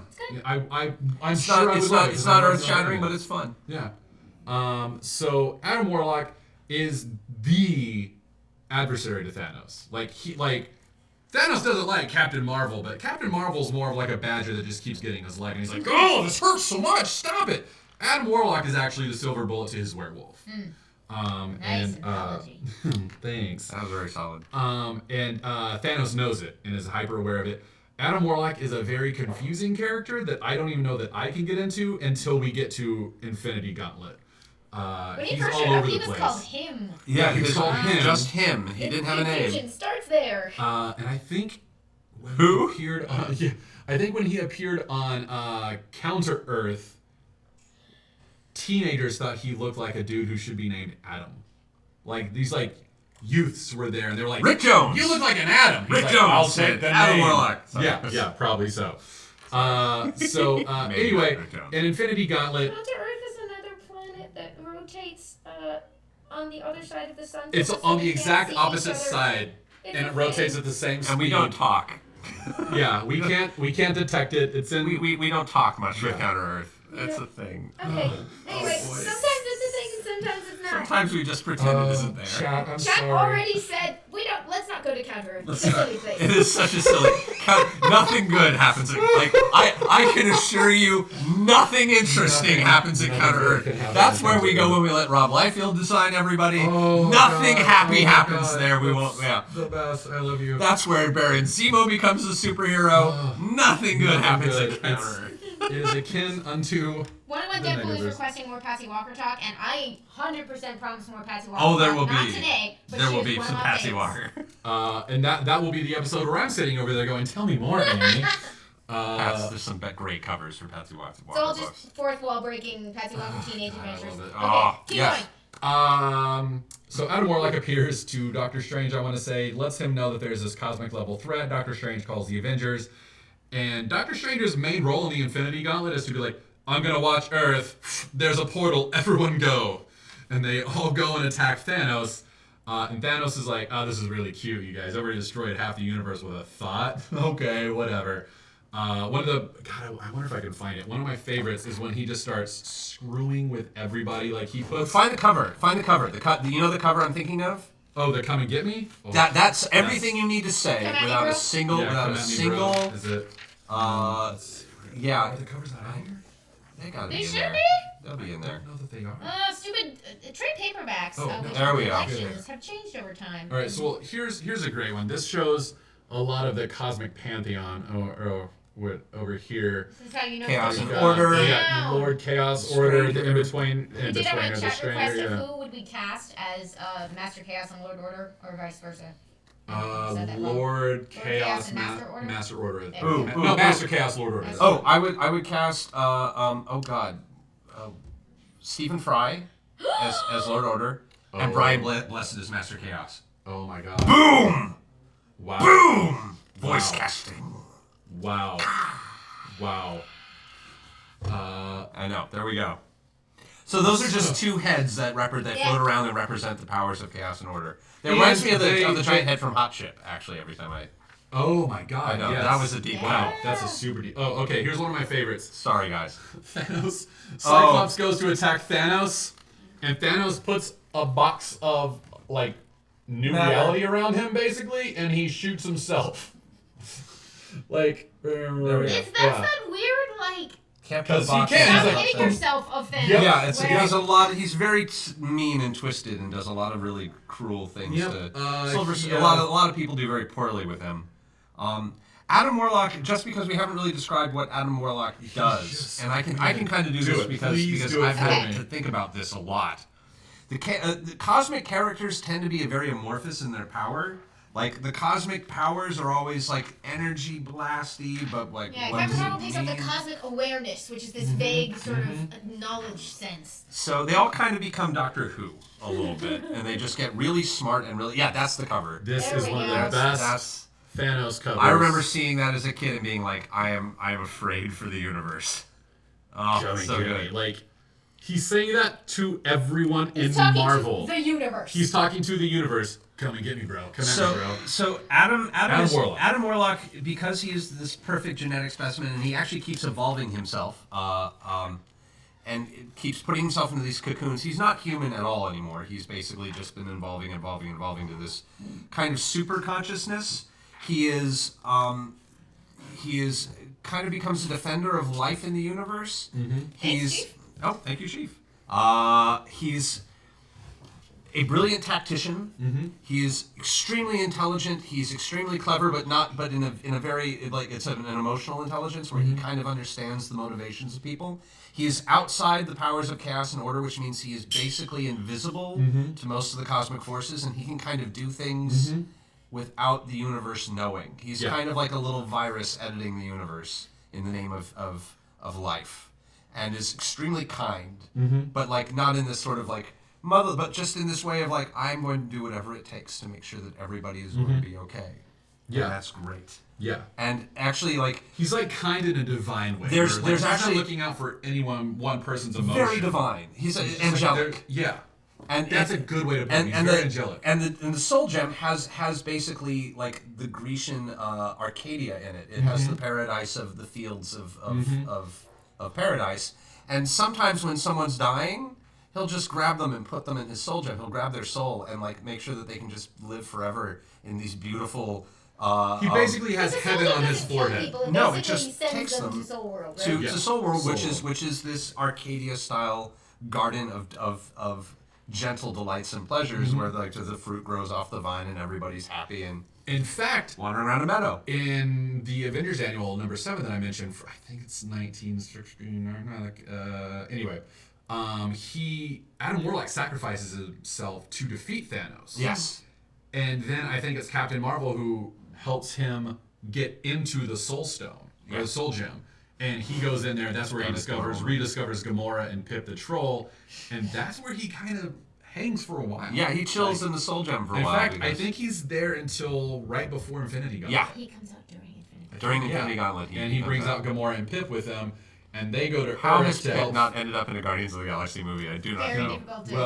Well, there's a lot of people who are like hoping that Peter Dinklage is playing Pip the Troll in Infinity War, That would which be I think is a little on the weird. nose. A little on the nose for those I kids. really want him to be the actual Watcher, but that would never happen. That's since interesting. They don't own the rights to Uatu. They only own the rights to the Watchers. Another cosmic. so Another crazy. cosmic. There's a Another group of cosmic cosmic beings race. that just watch everything. There's a cosmic being for everything. Interesting note that you can sort of catch up on, like, what it's been like as a fan to watch these movies and speculate is when the first Guardians of the Galaxy movie came out, and you have that reference from Peter's mom that says, your dad was an angel. Mm-hmm. We already knew that they were going to change the parentage of Peter Quill, but we didn't know who they were going to make the new dad. Mm-hmm. So a strong speculation for a while was that it would be Adam Adam Warlock, Warlock. Mm-hmm. which, as you just said, has that sort of angelic personality. So Yeah. this is the way that we're kind of assigning and guessing at those personalities. And of course, if you've seen Guardians of the Galaxy 2, they made a different choice, a wildly entertaining And a one. very entertaining Creative one that I'm choice, really excited yeah. about because that gold skin makeup looks so good. I'm so really excited does. to see a gold I'm really- Adam with a. Who do you want to cast as Adam Warlock? I don't Spoilers for know. Guardians 2. I don't know. I'd have to think really long. Because it has to be a genetically perfect person. Yeah, and Benedict Cumberbatch is already taken. So. He's already taken as the wonderful Doctor Strange. All right, so Infinity Gauntlet, that leads to Infinity War, where Adam Warlock's future evil self comes back in time. The Magus? Boy, are we going in Magus? the Magus now, or? It's cosmic! Okay. You requested specifically that we get to the Abnett Landing stuff in this episode. The what? So just want to remind you that The you what wanted stuff? to get to the Abnett Landing stuff in this episode. You're right, okay, and it's it's now, 120. All I right, don't know so what time. Infinity War happens. There's a lot of weird stuff that goes on there. Then we have the Guardians, the original Guardians of the Galaxy in By the way, the original 1969. Guardians- There's a bunch of different Guardians of the Galaxy, and they're not the ones that you've seen in the movies. Yeah, I the mean, ones that you see in the movie are a later incarnation of the team, and we're starting to meet some of those original members in different capacities. Yeah. But 2005, 2006, we get a cosmic event written by Keith Giffen. Am I right? Is it Keith Giffen? I think it's Keith Giffen. Called Annihilation. And there is an annihilation wave. What's happened is, at some point in the universe, our universe collided with the negative zone. The negative zone that we which talked mentioned, about. and a nihilist broke through. And in order to save his entire Everything. dimension, Yeah. he has brought his insectoid hordes into our universe and is now decimating everything in its path. The Skrull cosmic- Empire, gone. And it's like cosmic level locusts. The Nova Corps that you saw in the Guardians of the Galaxy, the Oh basically my the God, we Xandar? haven't even talked about we that. haven't talked about the space. The Nova are basically space cops. Yeah. That's what and they are. can tap into, what do they call it? Like the Nova Nova Force. Force. And it's basically like the supreme intelligence of the Kree, except downloaded into every single Nova helmet. And it's basically this cosmic power that they have, which is the Nova Force, and then they all split it. Mm-hmm. And so I think there's millions of Nova Corps members. There are. This is a huge Nova Corps. They're very all similar but to one Green are dead Lanterns, except by like- issue 2. We kill all of them. Yeah, like Annihilation Gone. is bad. Yeah. It is bad. It is threatening everything. The Kree Empire is damaged irrevocably. They are Shi'ar they're on Empire their final damaged. they're on their final Of course, legs. the word irrevocable has a special meaning in comics that means kind of revocable. But I mean, kind of wreckable. But like they're still recovering from the annihilation. Like the annihilation wave is still reference of like the power balance of the universe is completely thrown. This is why there are the reason the Skrull eventually we'll talk about the Skrull invasion of Earth, which is a later story, only happens Secret Invasion, right? Secret Yeah. Invasion only happens because the Skrulls are desperate, panicking, and they've lost everything. Oh my god, you remind me. Like this all goes back to Annihilus fucks everything up for everybody. It's amazing. Sam DeLevis in chat. Oscar Isaac for Adam Warlock. That's who I was thinking, because he is genetically perfect human. He is a perfect. I mean, it's weird because that sort of like that smirking, wonderful. Like he'd be like the most charismatic Adam Warlock has ever been. I think Sam and I have talked about this, and I was like, there's someone that I know I've spoken That's about. pretty and solid. She said that. I went, thank you, Sam. Thank you. Yes. Good. And Mommy Panda is suggesting that this might have been 2008, if that sounds. Annihilation? Yeah, sounds about right. Yeah. And I'll There's say also Annihilation Conquest that came out Later, though, later. Oh, 2006. Yeah. Annihilation was a 2006 crossover. Then I think Annihilation Conquest came out 2007, 2008. there's several different Annihilation books. Dan Abnett's Guardians run came out in 2008. But if all you know about Marvel Cosmic is the Guardians of the Galaxy movies, and you don't want to read Infinity Gauntlet yet because you want to be really effing surprised, Annihilation is a great That's where you start. primer. Yeah. You learn who the Nova Corps are for the 10 minutes that they're there. Uh-huh. You learn about the Skrull Empire for the 10 minutes that they're there. You learn about the Kree. like Ronan the Accuser is there. and it's such a great. If for no other reason, the last surviving Nova is Richard Rider, who's one of the only human Nova Corps only member. human, yeah. There's a different Nova now, and he's wildly loved, but it's. They're bringing back the Nova Corps slowly. But like, there's a great story, and it's like a side story where he goes back home because he is just PTSD'd beyond human reason. And like, this when we were doing the registration, so like Tony Stark's like, "Hey man, you got to register with the He's the like, feds." "I've got to who and what?" And he is like, "Do you have any idea what's happening out there?" And it's basically like World War I is happening, and you're like a guy like, "What's going on? Hey man, how you been?" Like, I don't have a leg anymore. Europe's gone. Oh. Yeah, I'm gonna need you to fill out this receipt. No! I would love for you to take a survey. How's our service been? No! Yeah, and he's like, and like he comes home, he's like, "You people are living in a fantasy galaxy land. Everything's dying. Entropy's real. I just fought it. Yeah, he's like he's so unhappy he's dating Gamora. I mean, Yeah. it's sad up there. Yeah, it is. Which not is good. another running gag of the Marvel U is dating Gamora. Is dating the sign that Gamora. Everything has gone horribly wrong. See Tony Stark. See Tony Stark. I'm gonna a couple more chat shoutouts. IDD says first time watching Wednesday Club and they're talking about my favorite comic arc, which I'm guessing is Annihilation. Is it Annihilation? Annihilation It's is really so good. good. It's really so good. And it's pretty compact. It is. It's only 6 issues. They also have a couple of offshoots. I can't remember where they did it, but The offshoots are like 4 issues, and they just follow characters. If you like a character, follow their 4-issue run, and it's really it's tight and it's great storytelling. Best spec for Annihilation right now because I can't remember if those paperbacks have gone out of print again. It is on Marvel Unlimited. Great. Yeah. It's, so if you And I pay think like $10 a month I for think that it's service, also on you can read it. Comicsology Unlimited as well. Nice. That wouldn't surprise me, yeah. So if you look into both of those services, if you really want to read a lot of this Annihilation stuff, is such a good introduction to the Nova Corps. Yeah. It's the first iteration of our modern Guardians, where it's Star-Lord. Because it leads It's into the team well- that we know, right? the team that we know comes out of the Annihilation Conquest. Okay. So Annihilation starts with Annihilus and his hordes. Go ahead.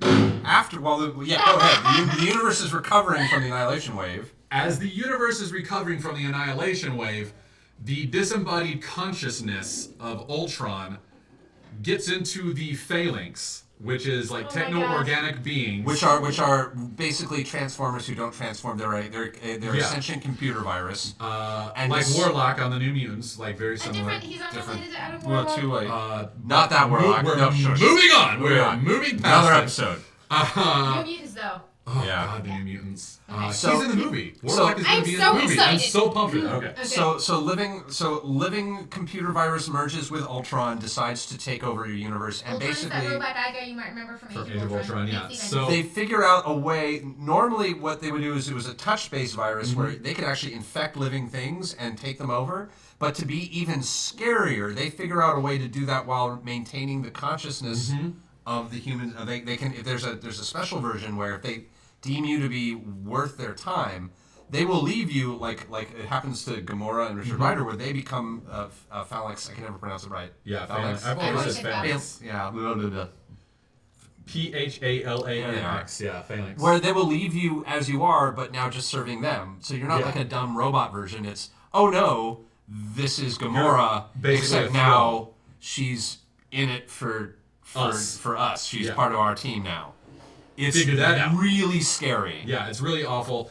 It's been a while since I've read that one, but I do know that is where you get the new Guardians. So Peter Quill, we met. So here's the weird thing about Peter Quill. Quill's We a meet long him. one. Star-Lord first appeared in Marvel Premiere number 7. Doesn't really appear much. Those names like Marvel Premiere are things we've talked about this in the past, Marvel but Preview. like Marvel Preview is Preview, more of a Marvel magazine. Premiere, Marvel they're sort of these anthology titles where they're weird. like, I don't know, somebody pitches a cool story and we'll make it the next issue of this, and if it really takes off, we'll give it more space, we'll give it its own book. Adam Warlock, So that's why a lot of Doctor people's Strange. first appearances are in these generically named books because Yeah. they were just trying it out. We'll go deep into him. I think in the Guardians episode. Who? Into Peter. Peter? Oh yeah. We'll go deep into Guardians. But what I love about it is that he doesn't really appear again until 20 years later in Annihilation. Yeah. Like he might have a pocket story here and there. Happens every now and then, but Star-Lord's he's- very low key. Like this Keith Giffen guy's like, you know what? We haven't done anything with this one guy who appeared in the late 70s, early 80s. Let's bring him back in, make him a cyborg, see how he plays, give him a sarcastic attitude. Great. Then Dan Abnett takes over Annihilation Conquest, I believe, and then he starts transforming Star-Lord into who we know. He also brings in Rocket Raccoon, Groot, He's writing with Gamora, Andy Lanning, Drax. Andy Lanning is drawing it. I think they were a writing team. Oh, were they a writing team? Mantis. They are. Mantis comes into it, and they all fight against Ultron with Ronan the Accuser and a couple other. Eric, I big-time love that characters. suit, man. God, I love that suit. I miss that suit. That helmet. Oh, good stuff. Yeah, it's before he had the element gun back. Oh, it is. It's Keith Giffen. I was wrong. It's Keith Giffen. It's not Abnett here. So this is where we first start getting Our the modern current Guardians. incarnation of the Guardians, and then it continues in Guardians number 1. I think it's probably the 3rd volume or 2nd volume. Yeah, Anyway, people look it up. but if you want to read this particular run, it's one of my favorite comic book runs ever, and it culminates in the Thanos Imperative. It's just a weird book. It's real So weird. interestingly, you have Emmett and Lanning steer like a new version of sort of the Guardians and kind of are helping reimagine the whole cosmic universe. And then they start bringing in like a couple more events by Starlin. So like who hasn't been writing the main books for a while. So let's see. Which one are you looking for? Which one's Imperative? Oh, here, right here. Thanos Imperative. Yeah, okay. He doesn't contribute to this one, but he like. I was trying to remember which of the Thanos blank ones were Starlin and which ones were Abnett and Lanning. Oh man, They yeah. kinda start Starlin calling started coming back on this kind of stuff. Yeah, you've been kind of missing for a while, but Thanos is always a wild card. Like you don't really know if he's the problem or the solution Yeah. for a lot of these things. So it's always It's interesting. interesting that you say that because like after Infinity War starts, he becomes an ally because he realized all the mistakes that he made in Infinity Gauntlet. He becomes an ally to fight the Magus in Infinity War, and then during Infinity Watch, he actually gets the Reality Stone or the Reality Gem, and is watching that. Like I think Drax has the Power Stone, Gamora has space, Pip has space. Yeah. I can't believe I remember that. Well, he ends Blue up having Dragon like has the mine. power to teleport. Yeah. After the Space Stone or Gem is taken away from him, he ends up having the power to teleport. Believe I remember that. I'm starting. My brain is starting to melt now.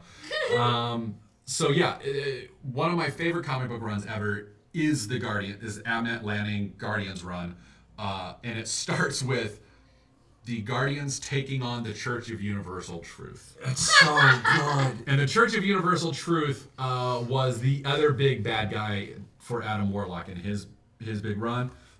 He was always fighting Thanos, and he was always fighting the Church of Universal Truth, which was trying to proselytize the entire galaxy to follow their faith.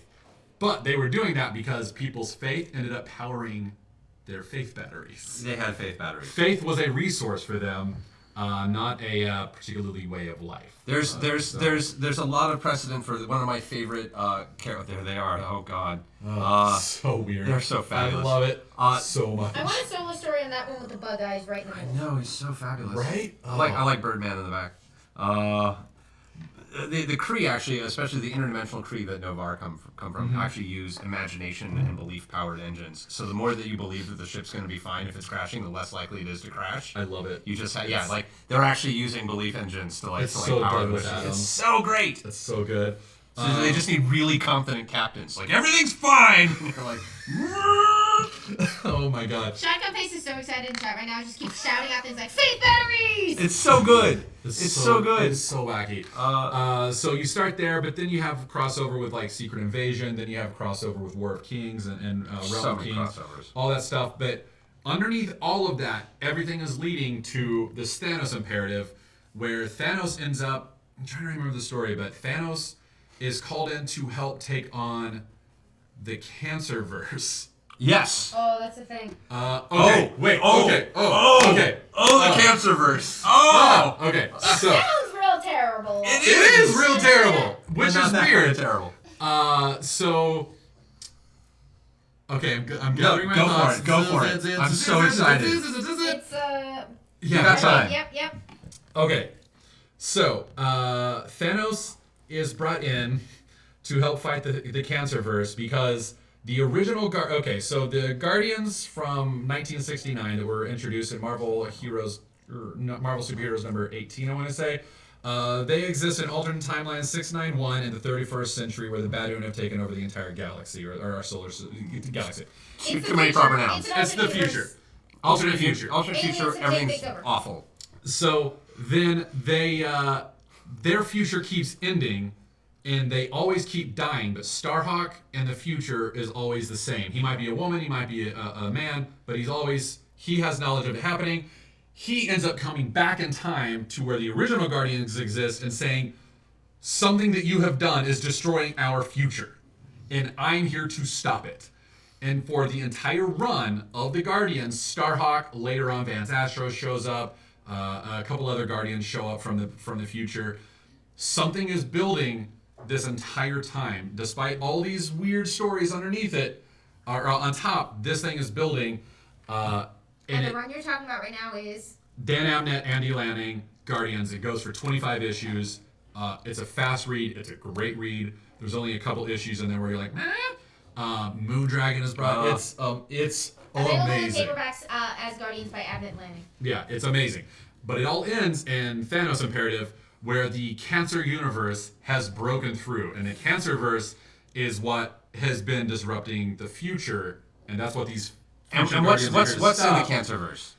In the Cancerverse, the heroes have defeated death. So no one dies. No one dies. There is no more death. There's no more death, which sounds great. No one can die anymore. Turns out death is actually very important because death gives life meaning. Without death, you just kill each other over and over and over. Everything has gotten really awful. I just saw the episode of Deep Space Nine where that's the whole point. So everything Love that show. in that particular reality has become a twisted version of itself. So you have evil Captain America, even more evil Thanos, evil Doctor Strange, evil Wolverine, and they all want to kill death in every universe because they want death to not exist because they like. So who you gonna call when someone's trying to kill death? Thanos! Her creepy stalker, Thanos! This creepy stalker, death stalker powers. But he comes in and somehow twists everything to his benefit. Oh yeah. And ends up in the Cancerverse with Star-Lord and Nova. Yeah. And they get stuck. And there's only one cosmic cube, and it's fractured, and it's the only way out of the Cancerverse. I won't tell you how it ends. But it's them fighting the Cancerverse forever because they can't be killed, and neither can anybody that they're fighting, so they're just sitting on a rock, desperately hacking away at people for the rest of time. And it's amazing because Star-Lord's like, I've hated you forever, Thanos! Killed. He appears over here. I'm not dead. Comes running. Kills Star-Lord. He appears. Comes running. It's amazing. It's amazing. And that's the Over my Cancerverse. Hiroshi's. I just want to point out for the imagination engines. This is the belief engine. This is like I found a panel from one of my Marvel books that I'm so happy with. Is Captain Glory? This is in the ship's cortex. You can't do this. The engines don't need to hear that kind of talk, Mary. Yes. That's so great. I would like if we have a second. There is a character you haven't mentioned that I would love to mention. Do Who's it. kind of on the outside of this. Do it. The Silver Surfer. Yep. Yeah, we somebody barely touched specifically Galactus and requested Silver Surfer. Silver Surfer right at the beginning. Go and for I it. was worried So about there's a that. giant creature called Galactus from the pre-existing universe that flies around the universe, finding planets and eating them. He's called Devourer of Worlds. It is kind of his thing. Is he's part of the natural order. Is sometimes planets are just supposed to die, and he comes and he just consumes all of their energy. It's like a force fire. And it's just enough energy to keep him alive long enough to get to another planet, civilized planet, and do the same thing. And that's kind of his deal. And it because he has to sort of set in a direction and go there and can't really alter because he'll like slowly starve to death. He creates these little avatars, these heralds, to go find planets for him to eat. And he's had dozens of them over the years, but the most famous one was called the Silver Surfer, which was a guy named Norrin Rad from a planet that got eaten. He was the only survivor of his planet that got eaten, more or less. More or less. Who, when Galactus gives his Power cosmic? yeah, he's got like a cosmic power that he bestows upon people, and it was a chrome coating Really? that Norrin got Didn't he make a deal to be the Herald in the original version? to save. to save I thought his it was to I think it was to save it. law, Yeah, I think, or it something saved like his. He may have saved his world. I feel like his world eventually got eaten though. Probably. Yeah, But maybe. I No, feel you know like what? Maybe he did make a deal to save his world. Yeah, what? that he would been serve so long. Galactus. Wow, yeah. Yeah. I knew he did make a deal, and I know he's always like, oh, Zenla, I miss her, but Yeah, he's very emo. he is one of the most emo And characters. he's got a big chrome board that he flies around on, and it's not really a surfboard. It's basically just a piece of cosmic energy. It was created in the 60s and it looked cool as all get out. Cool and it as was, all get Stan out. and Jack Kirby just using all their crazy, wonderful imagination to create like the most sympathetic, non-human, like Tragic he's space surfer. yeah, yeah. who has pledged to serve this crazy, destructive force. For the best of reasons, but is now has But the feels- horrifying he duty feels of so going much. in advance and finding planets for him to eat. So much feel. Yeah, like it's. And they come for Earth, of course, and this is the Fantastic Four issues that introduce these characters. Is he 48 gives and them 50, 48 and 50, yeah. he ends up being the one who gives the Fantastic Four the knowledge they need to not even defeat Galactus, just to turn him around. Just be Yeah. like, not now. Go another way. Well, and then also the Watcher's like, hey, so Yeah, there's so this thing called the there's this Ultimate thing, Nullifier. and, I've got it if you want to use it. Yeah, it's Zenla's the hilarious. planet. Shalaba is the girl. God, it's been so long. He has trunks in this version too, which I think is kind of fascinating. He doesn't always have trunks. And that's the Watcher in the background there. Yeah. And Watcher. Mobius is famous for some of his Silver Surfer art as well. He did a There's some 2-part amazing Silver Surfer Mobius art. story called Parable, which was it's a really cool one. Very metaphysical. And most recently, there was an interesting reboot of Silver Surfer. Dan Slott. Dan Slott's Turn him reboot. into the Doctor from Doctor Who, and it's great. Yeah, it's basically he basically realized that the Silver It's just Surfer a and companion, Doctor right? Who have a lot in common, and so instead of a magic phone booth, it's a magic surfboard that he finds an interesting girl on Earth, and they tour the universe. Because that's cool. That's all right, He's showing right? her the wonders of the universe, and she's kind of giving him human perspective, and it's really It's good. Doctor Like, Who. Owen It's draws great. it. It's fantastic. Yeah. I haven't read all of that, but I do like it. You have It's to so read good. I've issue read the first few. 11 from the first run. Oh my God. Is the one where the storytelling branches out in a way that you keep having to rotate the book and follow different paths in this It's circular so good. story. Much, I Like love that. they're using a time loop and sort of multiple perspectives. In a way, like It's so it good. was nominated, I think, for an Eisner for best short story or best single issue Single or something issue. like that. And it's one of my favorite things from the last couple of years. It's another good chunk of Marvel Cosmic. Is the Yeah, Silver Marvel, Surfer yeah. is kind of space surf hobo. Yeah, and he's had Galactus has also had was Star Fox? He No. wasn't, but Fire Lord. Firelord. We had Terrax. a shout out for the Mike Waringo drawn run of Fantastic Four. I'm guessing Wade and Waringo. It's one of my big blind spots is that I haven't read it yet, but I believe Yeah, I don't there's think I've read it. a I Human haven't read Torch it. as Herald story that apparently is Ooh. incredible. There's been, I mean, like so much. There's so much that's happened because, like, the Yeah. Human Torch was briefly ruler of the Negative Zone for a while. Yeah, he for a had little had while. Annihilus on a leash. I kid you not. And was married to Crystal at one time, like the Human Torch. We She's- haven't she's got gone her to the own. Inhumans at all. Oh, God, the We human. had that's a question whole- chat. Oh, did we? Oh, the Inhumans are a whole episode. Here's a very brief rundown of the Inhumans. They were created before, as humanity was evolving, the Kree came to Earth. Earth is a strategic planet for conquest. They see these things evolving, and they're like, let's make these things our own soldiers. And they create the Inhumans, who get powers through a process called Terrigenesis. So Were they originally connected to the Kree, or is that a later story addition? I think they've always been connected. there's also some connection I to the get- Eternals and otherwise. It gets a Sometimes I little forget whether sketchy. the Eternals were There's- but they're an garden interest- or High Evolutionary was evolving. High and Evolutionary was people involved in were- some of it. like- It's all a big mess. But It's a mess. The interesting A thing fun, about fun Earth mess. about Earth in space is that Earth is kind of this weird backwater, don't go there place. Like it's very much. It's kind of left alone because we have a whole bunch of weird genetic aberrations that don't normally happen everywhere else in the universe.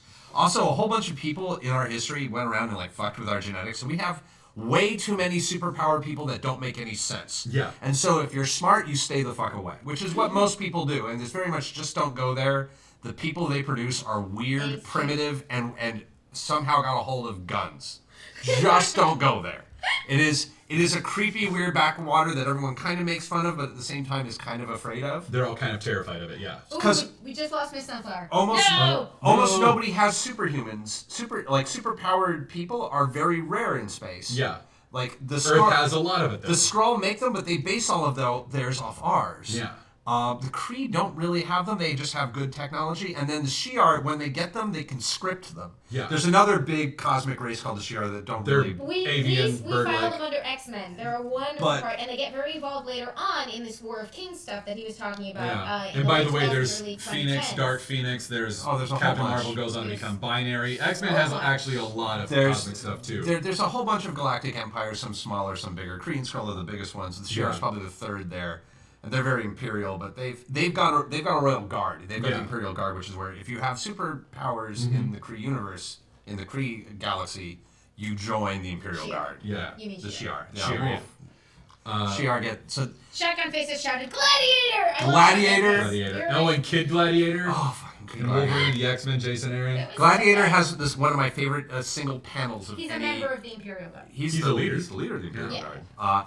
His power is he's as strong as he thinks he is. It's entirely belief based. There's a Star Trek Marvel crossover where the Enterprise finds Gladiator flying in space. There's just this mohawked guy in space staring at the Enterprise, classic Enterprise, and they're like, "What is he doing?" And he's just doing this. and he punches the Enterprise, and they lose 3% of shield power. Punches the USS, and he's just. Red alert! He punched us. Oh, it's so good. There's goodness. Gladiator and his wonderful mohawk. Oh, I love Gladiator so much. Great. Oh my god. I just want to mention I have Twitter pulled up here, and I've already seen 3 or 4 different shirt designs for those Bless of you who you. don't know, for Matthew Bartlett. And then let me scroll back up. Give me 1 second. Maggie at Miss Sunflower has. Should we talk about this now or later? As well as that's its own episode. That's its own episode.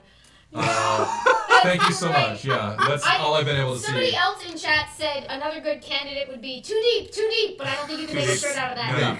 Yeah. Yeah. Might make a good button. I'm That's- not sure. That could that's a get little weird. Could be a little I- too That's sassy. good though. Uh, Yeah, they were wondering when we pitched the show. It's like, would you have enough topics to cover for like 3 years of this show? And I'm like, you gotta be kidding. You gotta right? be kidding. Yeah, that won't be a problem. What? Okay, let's just go to the chat because I feel like I've left everyone You're so good. Alright. behind. You're so good. Before, actually, So one more thing. I want a top 5. I want a top 5 like places you might want to jump in and read. Oh yeah. Ooh, okay. Definitely Annihilation. Annihilation. Annihilation number 1. Keith 2006 Giffen. should be available in a collection written by Keith Giffen. I would also, I would actually, so this is all going to be modern Yeah. Marvel. Start with that. Go to Annihilation Conquest, which is the Ultron one. Pick up Abnett and Lanning's Guardians of the Galaxy. Okay. I'm counting Abnett Landing as Guardians as the second of these recommendations. Sure. That Silver Surfer run at the very least, if you're. Oh, The Dance Parable? Slot Or Silver- yeah, that's a good one. Silver Surfer. Dan is Slott might great. all right on Silver Surfer. Oh, God, we didn't even The talk. modern historical Guardians ones book. would be good Which too, one? though. Like a couple of historical ones would be good too. Infinity though. Gauntlet. The Infinity Gauntlet. I would stay away from Yeah. Infinity War. For Yeah, now. don't touch That's It's a weird. follow-up. It's more complicated. But Infinity Gauntlet is classic.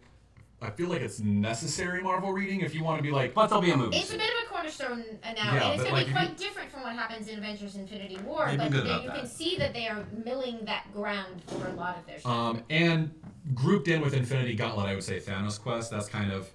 If Sure. you read Infinity Gauntlet, go ahead and also check this one out, but I wouldn't count that as a recommendation. We have one more. No, because Silver Surfer, the I will also all say red. that like Annihilation, Guardians, Silver Surfer. I really like the Bendis the Bendis Guardians run? Guardians run was a lot of fun. Yeah, I that is a thought. lot of fun. I would pick that one up too. Yeah, I think that's. Bendis Guardians run is good. really good. Yeah, and like the new Nova book actually is a really Oh, I interesting. love Sam Alexander. Sam Alexander Nova book is I is know like a Kate is good. Nova, and it's pretty Now, lovable. Very If Last Starfighter. If you, oh my God, it is. It's very It Last so is. Starfighter. If you want to go deep, check out this book, Well, yeah, which let's we haven't even touched, the Korvac Saga. I've never read it. I've read it about is- I read the Avengers Academy is. where he comes back. There's a redux of the Korvac saga during Avengers my Academy. God. Oh, yeah. It's So, great, though. That's That Korvac, book was so good. Korvac very quickly exists in the alternate timeline with the original Guardians are from 1,000 years in the future. The Badoon are an evil alien race that takes over the solar system. Michael actually, oh yeah, there we go. Nice. First 15 issues of Silver Limited. Surfer. Oh, good. It's been a while. I'll read it. He is a traitor to humanity and actually works with the Badoon, but he does something weird. They turn him into a cyborg. Then he ends up coming to the past where he runs into Galactus, steals the power cosmic, and makes himself a god so that he can make Earth a utopia. And the Avengers misunderstand his intentions, and that's where it goes. It Oh starts yeah, off there. Galactus tends to imbue his heralds with the power cosmic. Yeah, That's and just- Korvac actually steals it. So he turns himself into a Herald of Galactus. Terrax was another Herald. of Terrax, Galactus. yeah. I forgot about that one. That's a good deep dive. Also, we didn't even touch this, Oh, and Whoa. and it is cosmic. It's candy. It's For- sugary spun cotton candy comic. For Modern Rec, somebody, Moonsrain, I believe, pointed out that as a soft intro to both the Kree and the Skrull, you can jump into Young Avengers. That Oh, is yeah, true. that is Young true. Avengers That is is a true. really I almost wanted to save that recommendation. Although you know what, It is- read it now so that you'll be laughing with us. Yeah. That's There's two. Alan Heinberg and Jim Chung Sorry, did the the first original run. ones, and then there's a second run by Gillen and McKelvey. Yeah, that's what I was saying. I was And like, wait, both are great in their own way, and I recommend both of them Mm-hmm. wholeheartedly. Like the first one is a little more down to earth, although they do cover there's kind of some The first Kree one, and it's Skrull a refugees beautiful, like, on Earth. It It's a beautiful intro to a lot of things because they base the whole thing on Avengers history, but the characters are brand new, so they tell you absolutely everything they want you to know. It's great. Jessica Jones ends up mentoring them. It's great. Oh yeah. Oh my god. It's real good. It's a great introduction to some amazing characters too that we will inevitably cover because I know I'm like. Yeah. You haven't even mentioned the Great Wars in Marvel. No, I'm saving that for another day Okay. because we're going to do a young Novar. I haven't even gotten into Novar. Jesus. Novar's weird and a little much, so we'll do him on the Young Avengers Day. I would also like to mention that there's a reason one of my favorite reasons why the Skrulls hate us. Yeah. Is that one of their first interactions? Oh, the Illuminati would be a great read.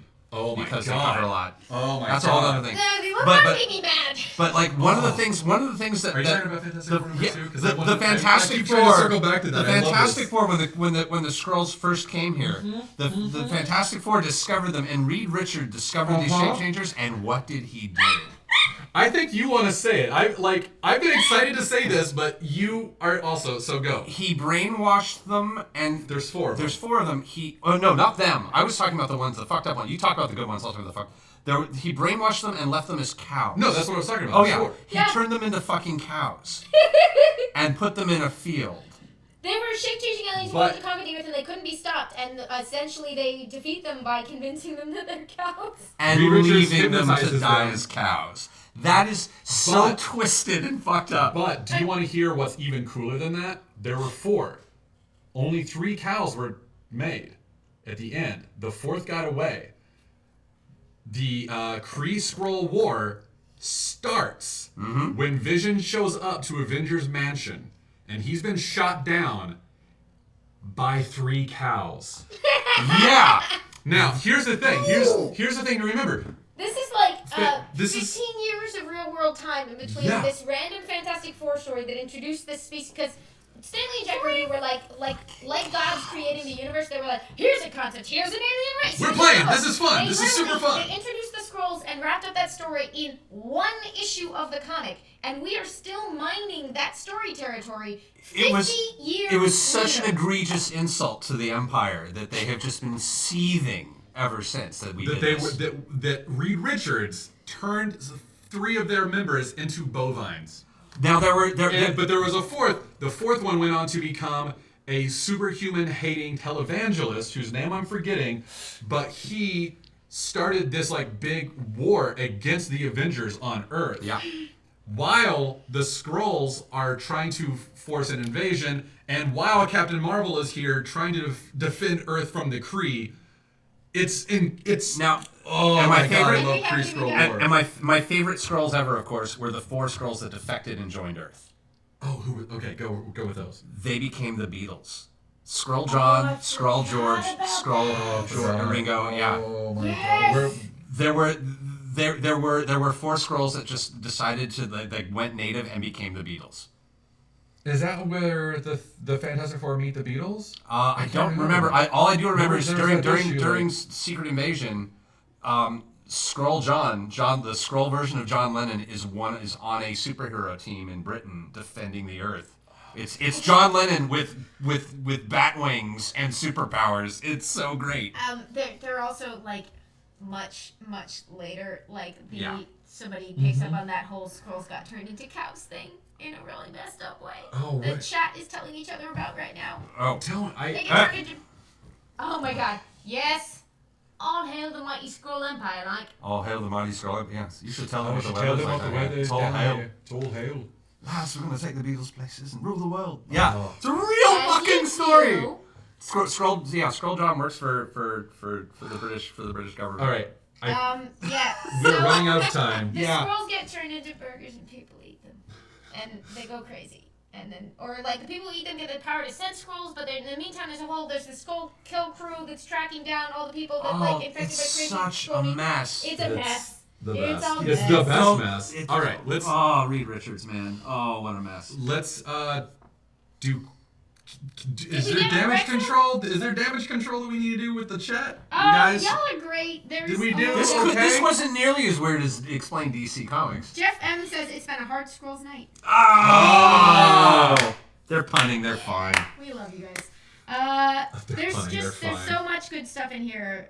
Like with characters like America Chavez, straddle the line between Marvel Cosmic and the Earthbound superheroes. A lot of questions about why we aren't mentioning more X-Men stuff. Starjammers. Cyclops' dad. Starjammers. It's because we all mentally categorize them under X-Men. The stuff we're talking about, like, they aren't separate universes, but a lot of people tended to play with, like, different sets of toys. For reasons that are weirdly comics, it's always going to be a bit of bleed between the business and the creative. For political reasons, the Shi'ar Empire is sort of left out of a lot of the crazy stuff that goes on. It really feels like the X-Men, like they're like, hey, we want to go. We're gonna play with the Micronauts, and like we covered the writers who wanted to play with Rom Space Knight. Yeah, like that's what we did. Like that's without mentioning Micronauts or Rom Space Knight. Those are episodes by themselves. Yes, they are. That's its own episode. That's another shirt. I've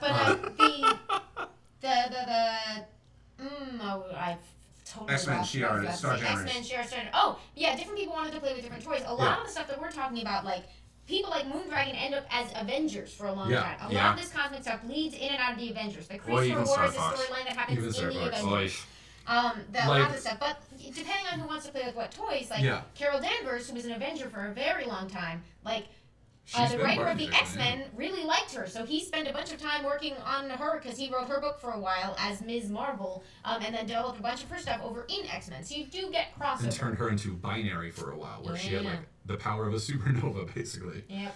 But like a lot of the stuff that I wanted to focus on in terms of Marvel Cosmic, and what I feel like is more defined as Marvel Cosmic is like Infinity Gauntlet, Korvac Saga, like all that stuff, like these deep cosmic. Yeah. I feel Giant like crossover X-Men in stories. Space is its own episode. X-Men in Space is its own X-Men in episode. Space, Like a lot of the FF stuff sort of stands alone, but like this other sort of Starlin and Abnett and Lanning and like their interactions with the Kirby creations. I don't know. Whatever. Yeah. They're softly defined areas of the Marvel universe. Yeah. As is anything. Is there anything else we should cover? Is there any questions that are fun in here while we're... We've got 3 minutes. Yeah, Chief Boone just told us 3 minutes. Yeah, so does the evil iPad. There's a lot of just requests for deeper dives on some of this later.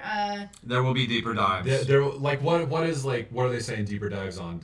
Is there anything like... Some of it's just like on the general stuff in here. A lot of it is like, so here's how does Marvel Cosmic compare to DC's New Gods? They're gonna take New Gods. I'm gonna take not soon, but like I'm gonna reread my big anthology of New Gods because New Gods. I've only read. New Gods is weirder, but weirdly more compact. Like the DC's Cosmic is smaller than Marvel's. It is, and I feel like that's because Kirby learned how to do Cosmic and like reeled it the fuck in. Yeah, he was like, I know how to do this now, so I'm gonna go do not like a better version of it, like but a more efficient, more defined version for DC with the New Gods and Old Gods. It's the only thing about DC Comics that's really contained, to be honest. Is like space is not vast, whereas Marvel space is Green Lantern Corps? Lantern Corps is I mean, but like Lantern Corps is Lantern Corps. Yeah. I think he means like the general mythology of like gods and cosmic entities in DC. Yeah, it's not as like the number of planets that play an important role are much smaller, and even Legion those. Superheroes? Yeah, but Legion is again they shove that all the way in the future, Yeah. and it's still like weirdly contained. Like the Legion is just the Legion. Yeah. And you're not really. I mean, trying to map it, it's a much smaller map than the Marvel. My God, I'm gonna die. I can see that. Yeah, it's like. But you know. Legion, Green Lantern Corps, Krypton. I mean, like, and like the people surrounding the Green Lantern Corps, the people surrounding the Legion. Like, how many aliens are there on Earth, really, in the DC universe? How many superpowered aliens are there? There's Superman. No, there's Superman from a planet that doesn't exist anymore, so there's literally only like 5 members of the species. It's okay. The Daxamites. Do not ever believe that anything is simpler than anything else. I'm saying it's a smaller universe, but still universe sized. It's just slightly smaller. There's less insanity. They may have given slightly less reign to this will be a philosophical crazy pants thing. I think so. Except that then we have freaking Sandman is technically DC Universe adjacent. Well, they actually have. I will say where DC gets big is in their cosmology, where Marvel expands into space and leaves sort of leaves the cosmology kind of alone. DC has decided to make the cosmology really, really big, and space is kind of the thing it's kind of a little flatter. Sure. Where where we'll talk about, here's about 300 alien worlds that you have to deal with, as opposed to the 10,000 in Marvel. But here is every pantheon of gods who've ever lived, their order and realities, the gods they worship, the gods above them, and then the gods above them. Like there's actually like an 11-tier system of there's actual angels in the DC universe. Yeah. Angels exist. Yeah. There is a Christian god in the DC universe, which is weird, but it exists. Yeah. There are avatars of Zeus. And it's not like cool Asgardian alien race. No, it's Zeus. Yeah, it's just Zeus. All right, Zeus. we gotta wrap it up. Yeah. Chief Doom is telling us to wrap it. So yeah, we have a million more requests. So many episodes. Thank you guys so much for this. So Ken's amazing Thanos. next week, Do we want to talk about next week now, or do we want to wait and because you had mentioned something, do you want to address that now, or should we address that off air? I leave it to you. What if we ask them whether they want it before or after? That's a good. Okay. Yes. I would let you take it. Do you want us to talk about Wonder Woman right before the movie comes out, or right after the movie comes out? We were debating. We don't know if there's a better answer. I'm also not seeing it early, so if we do it next week, I won't have seen the movie. We're probably not really going to talk about the movie. We're just going to talk about the comics. Talk about Wonder Woman. We're going to talk about Wonder Woman. So you Everyone guys, says now. That's actually not an option, unfortunately, because we have like other shows apparently. I have work to do. Before, we all have to go through our other jobs. Before, now, before, after, before, I think after, before, after. This is hard. We should have made a poll. Why didn't we make a poll? I'm hearing more befores than I am after. I'm Before hearing a lot. and after. It seems like before is winning. Well, we'll Darren figure it out when says we Xenophobe. look. When we better wrap it up. Anyway, thanks for joining us today. Hope that your brains are still in your skulls. I'm sorry if I melted it too much, or we melted it. Cosmic. Cosmic! Thank Marvel you, Cosmic! Mikey, that was amazing. Thank you. Very fun overview. We'll do some deep dives later. And we'll definitely do an X-Men in Space at some point. But in the meantime, I'm Matt Key at the Matt Key. Find me here on Wednesdays. Find me on Screen Junkies Thursdays and Fridays. And on my Marvel show on Tuesdays. I'm Taliesin Jaffe at Executive Goth everywhere that matters. You can find me here on Wednesdays, Thursdays on Critical Role, and all over the place otherwise. Yeah, Amy Dallen, you can find me here most of the time. Thanks for reading comics. Bye, guys. We'll see you next Wednesday.